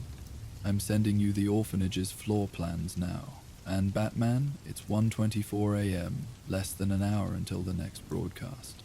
Batman exited the chapel, the haunting melody of his mother's lullaby still playing behind him. I'll make it. And Oracle, make sure Alfred stays in that shielded room.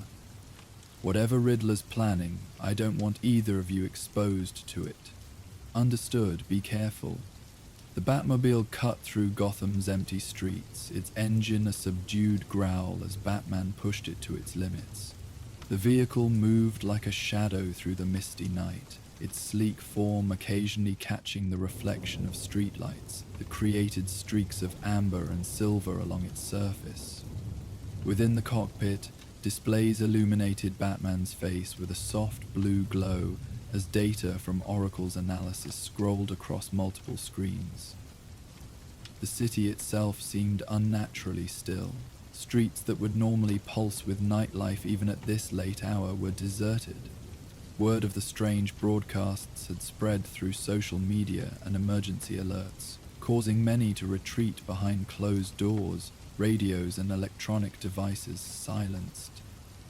Those few pedestrians visible moved with unusual purpose, their gaits too regular, expressions vacant, already under the influence of whatever signal Riddler had released into Gotham's soundscape. His mind worked the problem from multiple angles. Why lullabies? Why target sleep patterns and suggestibility rather than Riddler's usual elaborate death traps? What was the endgame of making Gotham's citizens sleepwalk through their city? Riddler's obsession with proving his intellectual superiority typically manifested in much more direct challenges, puzzles with deadly consequences that forced Batman to demonstrate his detective skills under pressure. This approach was more subtle, more patient, suggesting a evolution in Enigma's methodology that was concerning. Instead of trying to defeat Batman directly, was he attempting to reshape the battlefield itself, to alter how Gotham's citizens perceived reality, perhaps even their basic loyalty and allegiance? More troubling was the personal nature of this particular puzzle. The lullaby from his childhood was not common knowledge. It existed in no public records, no Wayne family biographies. Its existence was known only to those closest to Bruce during his earliest years. That Riddler had somehow accessed this deeply private memory suggested either a security breach of unprecedented sophistication or something more troubling. Someone from Bruce's inner circle might have been compromised. The orphanage appeared ahead, a looming Victorian structure fallen into disrepair. Its windows were dark, many broken, but Batman's enhanced vision detected the faint glow of electricity within, power where there should be none. Oracle, I've reached the orphanage. There's active power to the building. City records show the utilities were permanently disconnected when the building was condemned. Whatever's running in there is on independent systems. Batman parked the Batmobile in the shadow of an abandoned warehouse across the street, then approached the orphanage on foot. The front entrance was sealed with official condemnation notices, but a side door stood slightly ajar, an invitation. The building's interior was a study in decay. Peeling paint hung in curled strips from water-damaged ceilings, revealing layers of different colors that documented the facility's long history. Mold patterns spread across walls like abstract art, their organic shapes forming almost recognizable patterns in the dim light. Broken furniture lay scattered across warped wooden floors. Small chairs that once held children, bookshelves that once contained stories of adventure and wonder, now rotting and collapsed like the dreams they once nurtured. The smell was a complex mixture of dampness, mildew, and the particular melancholy of abandoned spaces, places designed for human presence that had been surrendered to entropy. Water dripped somewhere in the distance, a metronomic pulse that marked the passage of time in this forgotten place. The sound echoed down empty corridors, bouncing off tile and plaster to create a rhythmic background that seemed almost musical in its precision. Amidst this chaos of neglect, a clear path had been swept through the debris, the floor beneath recently cleaned.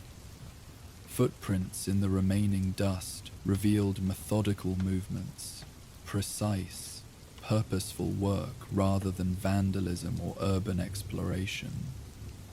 Batman followed the path silently, cowl sensors scanning for tripwires, pressure plates, or motion detectors. The advanced systems registered minute changes in air pressure, temperature variations, and electromagnetic anomalies.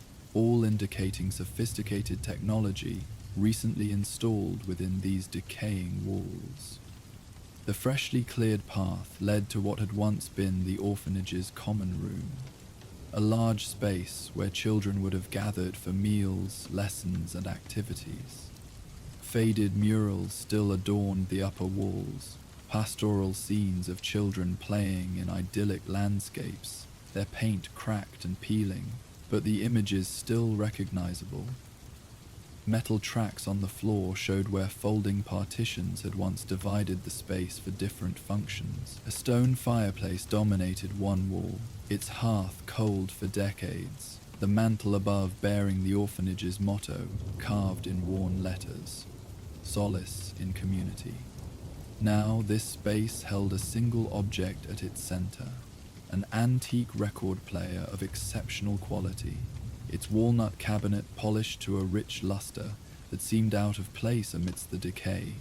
Its turntable rotated with perfect precision beneath a waiting needle, the vinyl disc upon it unmarked except for the emerald question mark etched into its surface. The mechanical perfection of its movement suggested recent expert restoration. Surrounding this central device, in a perfect circle, were 13 vintage radios, each from a different era of broadcast technology, from early crystal sets with copper wire antennas to mid-century Bakelite models with glowing vacuum tubes. Each was positioned at precise intervals, creating a geometrically perfect ring. Though currently silent, small lights indicated they were powered and ready, tuned to different frequencies across the spectrum. "I've found Riddler's setup," Batman reported. "Some kind of elaborate sound installation. Be careful," Oracle cautioned. "The broadcast is scheduled to begin in just under 20 minutes. Batman scanned the room thoroughly before approaching the record player. A vinyl record rotated on the turntable, unmarked except for a question mark etched into its surface. Beside it lay yet another green envelope. This time, the message inside was direct. "Congratulations, Dark Knight, on following the melody to its source. But you've only heard the prelude to our symphony of sleep. Tonight at 2:13, Gotham will hear the full arrangement, unless you're willing to be the first to truly listen. Place the needle on the record. Experience what your city will soon share, or leave now, knowing you chose ignorance over insight. The choice, as always, is yours. Sweet dreams, the Riddler." Batman checked the time again, 1:56 a.m. 17 minutes until the scheduled broadcast. "It's a trap," Oracle stated flatly. "He wants you to expose yourself to whatever suggestive programming he's developed." "Agreed. But it's also our best chance to understand what we're dealing with." Batman examined the record player more closely. "If I can analyze the content directly, we might find a way to counter its effect. And if it immediately puts you in a suggestible state, or worse." Batman removed a small device from his utility belt, attaching it to his cowl. "The neural safeguard should provide some protection. Enough for me to maintain basic awareness, even if the suggestions take hold. And you'll be monitoring my vitals the entire time." "I don't like this," Oracle said, concern evident in her voice. "There has to be another way. Not in the time we have left." Batman studied the circle of radios surrounding the record player. "These are set to broadcast whatever plays on this record. They're linked to the larger network, amplifying the signal across Gotham. I need to know what we're fighting." After a moment of tense silence, Oracle responded. "Alfred says to remind you that you've always been extraordinarily stubborn when it comes to hypnotic suggestions. Your mental discipline might provide additional resistance." "That's what I'm counting on," Batman replied. He made final adjustments to his cowl's neural safeguard, then reached for the record player's arm. Beginning now, maintain constant monitoring and be prepared to activate the Batmobile's remote retrieval if I become compromised. Standing by, and Batman, don't get lost in there. He lowered the needle onto the spinning vinyl. For a moment there was only the soft hiss of empty grooves.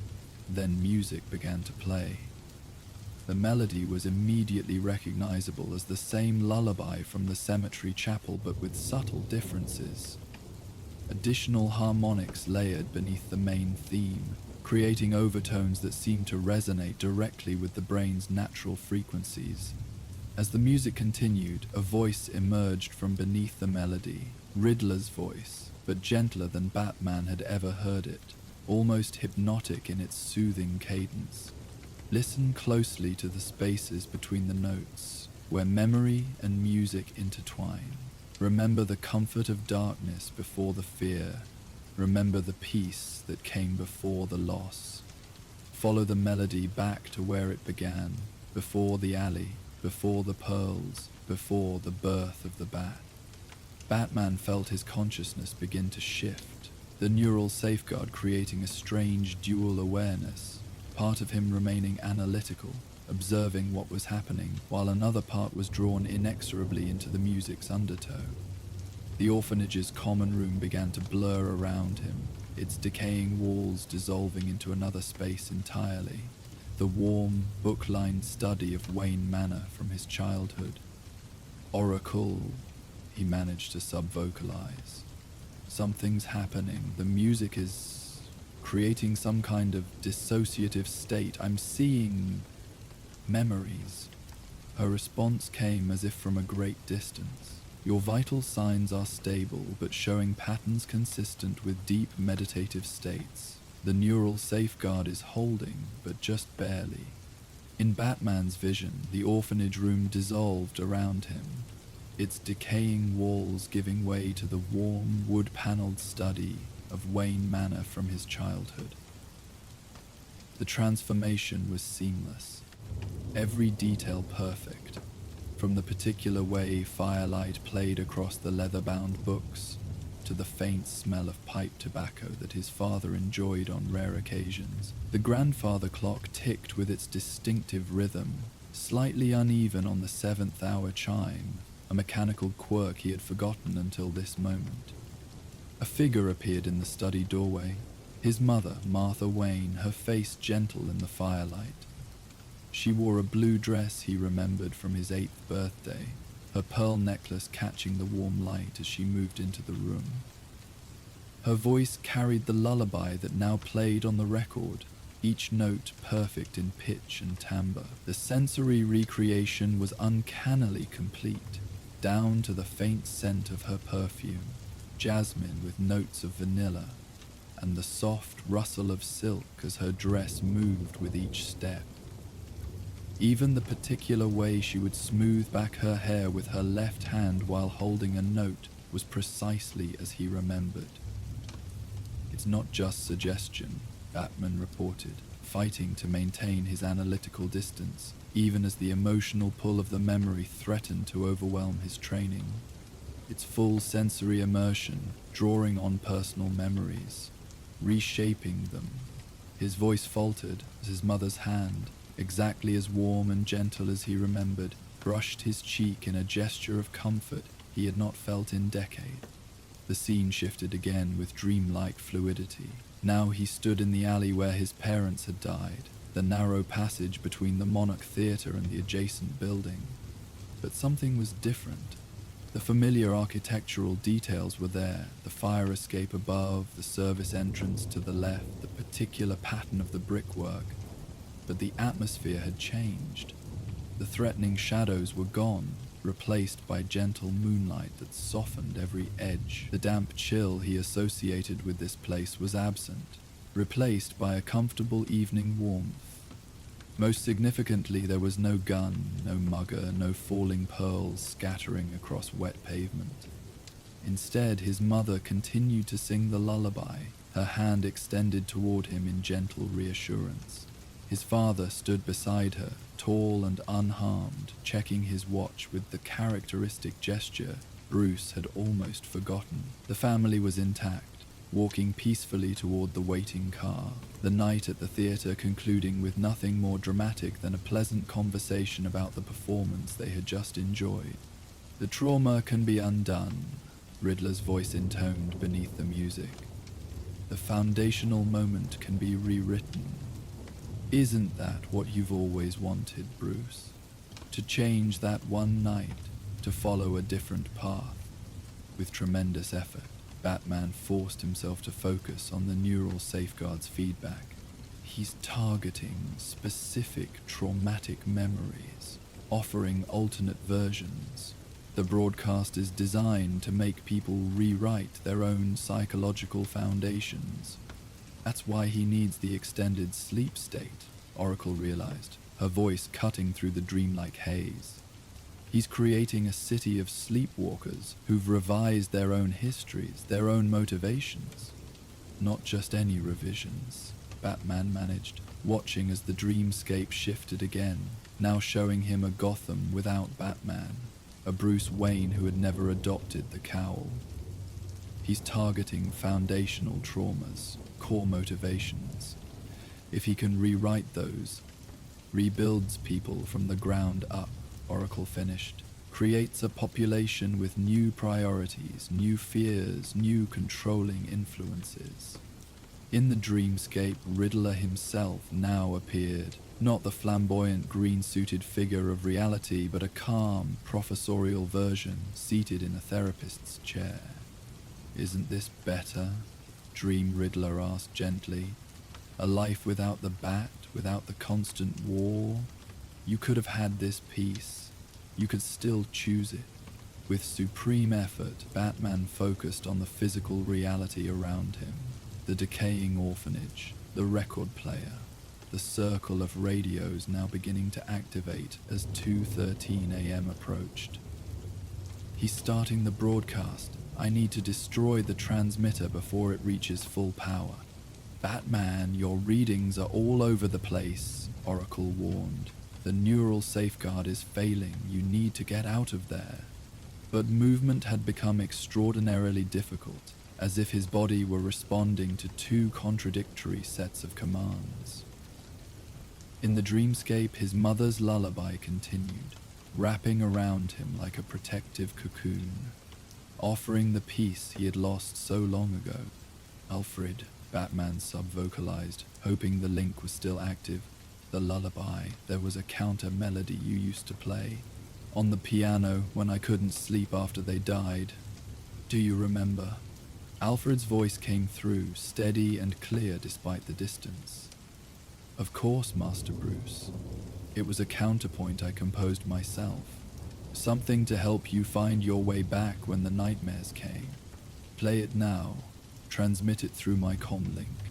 After a brief pause, new music filtered through Batman's cowl, a gentle but insistent piano melody that wound its way through the Riddler's lullaby like a golden thread.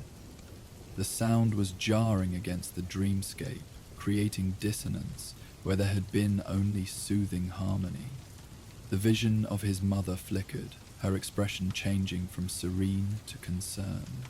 The Dream Riddler stood abruptly, his therapist's calm giving way to frustration. "What are you doing?" he demanded. "You're ruining the pattern." "I'm remembering the truth," Batman said, "both in the dream and in reality. That comfort and truth aren't always the same thing. That some lullabies are meant to wake us up, not lull us to sleep." As Alfred's counter-melody continued, Batman felt his control returning.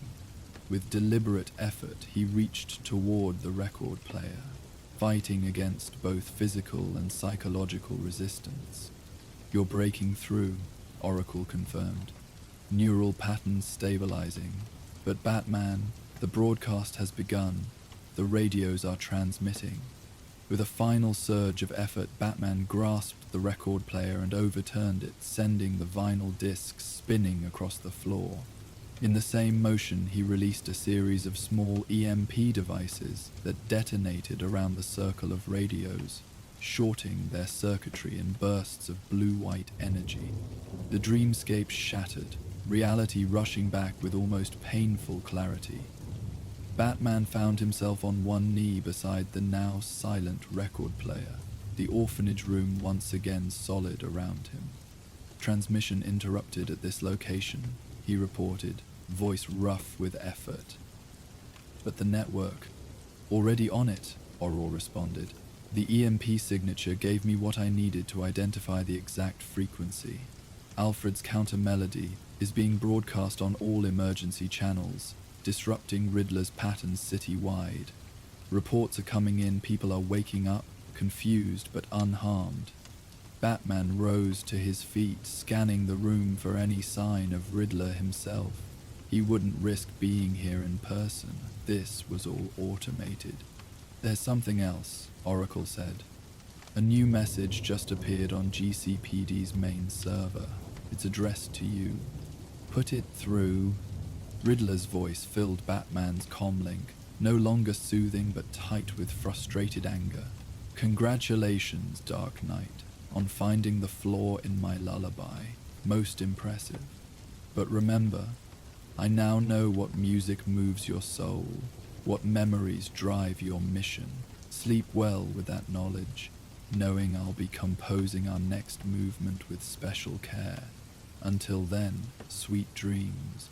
The message ended with the soft final notes of the lullaby, now distorted and discordant. We need to find him, Batman said, already moving toward the orphanage exit. The broadcast station at the cemetery already dispatched GCPD units there, Oracle interrupted, and to the other transmission sites. But preliminary reports suggest they're all automated, like this one. Riddler's controlling them remotely. Batman emerged from the orphanage into the pre-dawn darkness, the city around him quieter than usual, but showing signs of returning to normal. He'll have gone to ground, begin analyzing all his properties, all known associates. On it. And Batman, you should come back to the cave. We need to make sure the lullaby didn't leave any lasting effects. He paused beside the Batmobile, looking out over the city skyline. Not yet. There's one more place I need to check first. The drive to Gotham Cemetery passed in silence, Batman's mind working through the implications of what he'd experienced. Riddler had always been dangerous, but this new approach, targeting the psychological foundations of identity itself, represented an evolution in his methods that couldn't be ignored. The cemetery was quiet when he arrived, the caretaker's chapel dark and still. Blue and red lights from GCPD vehicles pulsed silently at the entrance, creating rhythmic patterns against the stone walls and leafy branches. Officers moved around the building, securing evidence under Commissioner Gordon's watchful supervision, but Batman bypassed them, moving like a shadow between monuments, heading instead for a different section of the graveyard, the Wayne family plot. This area sat on a gentle rise, surrounded by century-old oak trees whose branches created a natural cathedral above the graves. A wrought iron fence enclosed the plot, its gate perpetually open in symbolic welcome. Generations of Waynes rested here, their markers progressively more modest with each passing era, from the ornate Victorian monuments of the industrial pioneers to the simple, elegant stones of more recent family members. Here, beneath a marble angel whose face bore a serene expression rather than sorrow, lay his parents. The statue had been his father's choice years before their deaths. Thomas Wayne had always preferred images of peace to those of grief. Fresh flowers lay at the base of the monument, Alfred's weekly tribute, white roses and forget-me-nots arranged with simple dignity. Batman stood before their graves, the cowl pulled back to expose his face to the gentle pre-dawn breeze. The first hints of sunrise touched the eastern horizon, turning clouds to bands of lavender and gold. Birds had begun their morning chorus in the surrounding trees, their overlapping songs creating natural harmonies far more complex than any human composition. After a long moment of silence, he spoke quietly, his voice carrying only far enough to reach the stones before him. Really had me, used my own memories against me, offered me a version of reality where that night in the alley ended differently. Bruce shook his head slowly, the weight of decades of grief and purpose evident in the gesture. And, for a moment, I wanted to believe it. His fingers traced the engraved names, Thomas Wayne, Martha Wayne, the cool marble familiar beneath his touch after countless visits over the years. Found something I didn't know was still there, that child's wish that it had all been different, that you had both walked out of that alley. The admission cost him something to voice aloud, even here alone. And I wonder if that makes me vulnerable. The graves offered only silence in return, but it was a silence Bruce had long ago learned to interpret, not as absence, but as presence beyond words. The first golden light of dawn now illuminated the angel's face, giving it a momentary appearance of gentle understanding. But it wouldn't have been truth. And you both taught me that truth matters more than comfort. He knelt, placing a hand on the cool marble. The lullaby was real, but so was what came after, the path I chose, the promise I made. As dawn began to lighten the eastern sky, Bruce rose and pulled the cowl back over his face, once more becoming Batman. Oracle, he subvocalized, I'm coming home. And I want a full security sweep of all Wayne family records, anything that might contain personal details about my childhood. Riddler found this information somewhere, and we need to know how. Already started, she replied. Alfred's quite concerned, by the way. He's made hot chocolate. A slight smile crossed Batman's face beneath the mask. Tell him I'm on my way, and thank him for remembering the counter-melody. It made all the difference.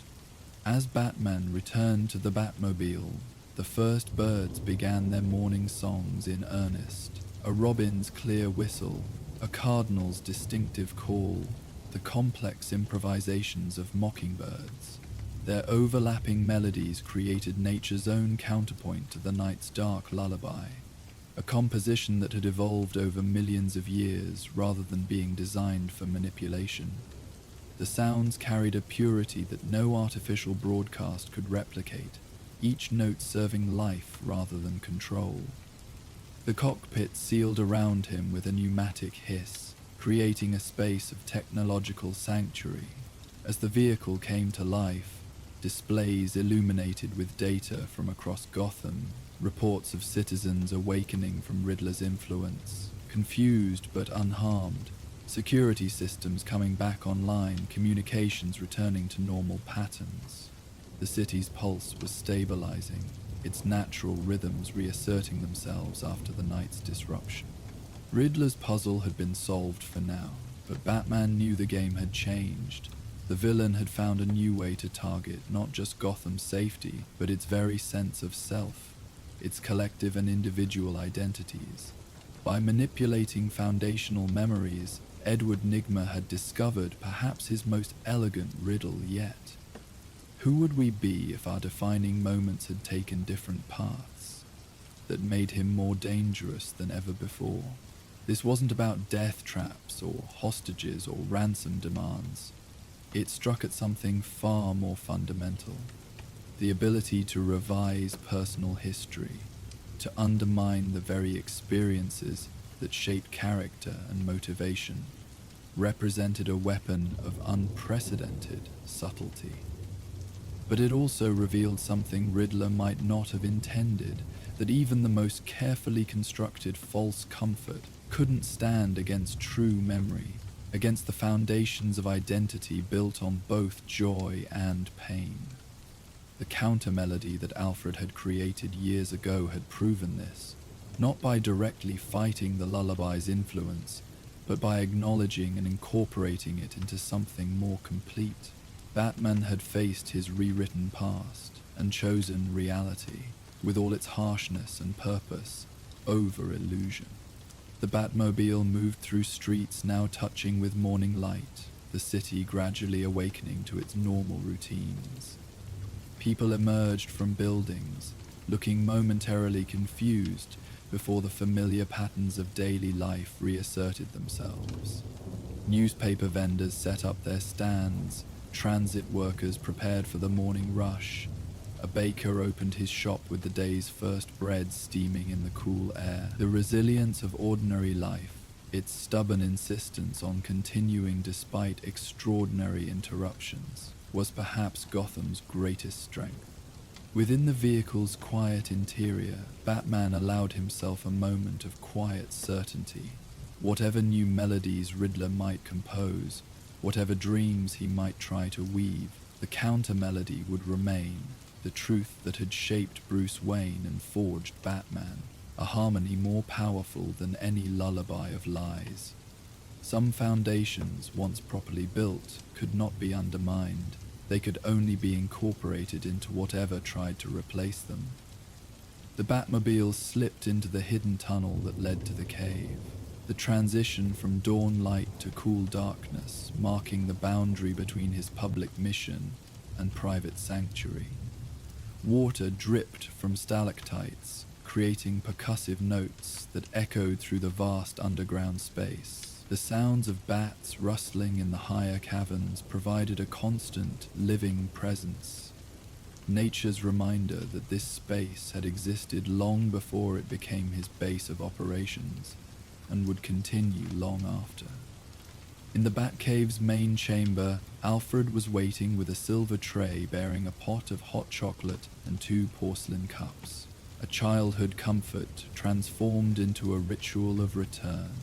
Steam rose from the rich, dark liquid, carrying the complex aroma of quality chocolate, vanilla, and the particular spice blend that was Alfred's closely guarded secret. The butler's posture was as perfect as always, but the slight loosening of tension around his eyes revealed his relief at Batman's safe return. "Welcome home, sir," he said simply, the 3 words carrying decades of shared history. Batman removed his cowl, becoming Bruce Wayne once more. The transition was more than physical. Subtle shifts in his posture and expression marked the change, from Gotham's guardian to Alfred's surrogate son. "Thank you, Alfred," he replied, accepting the offered cup. "For everything." The older man nodded, understanding all that remained unspoken between them. Together they would analyze what had happened, strengthen their defenses, and prepare for whatever came next, ready to face Gotham's nightmares in the clear light of awakened truth. The lullaby that had nearly undone Batman had revealed something stronger in its attempt, the counterpoint melody of authentic identity, complex and sometimes discordant, but ultimately more powerful than the most seductive illusion. Outside, Gotham continued its morning awakening, the sun now fully risen above the eastern horizon. Whatever darkness the coming night might bring, for now at least, the city dreamed its own dreams, authentic, varied, and free. And so our tale of Gotham comes to an end. Let the gentle night embrace you as you drift toward peaceful dreams, knowing that somewhere in the darkness, the Dark Knight watches over his city. If you're not asleep yet, we will now play the ambience of Gotham City at night to help you fall asleep. And if you were just listening to our tales, we will see you next time. Good night and sleep well.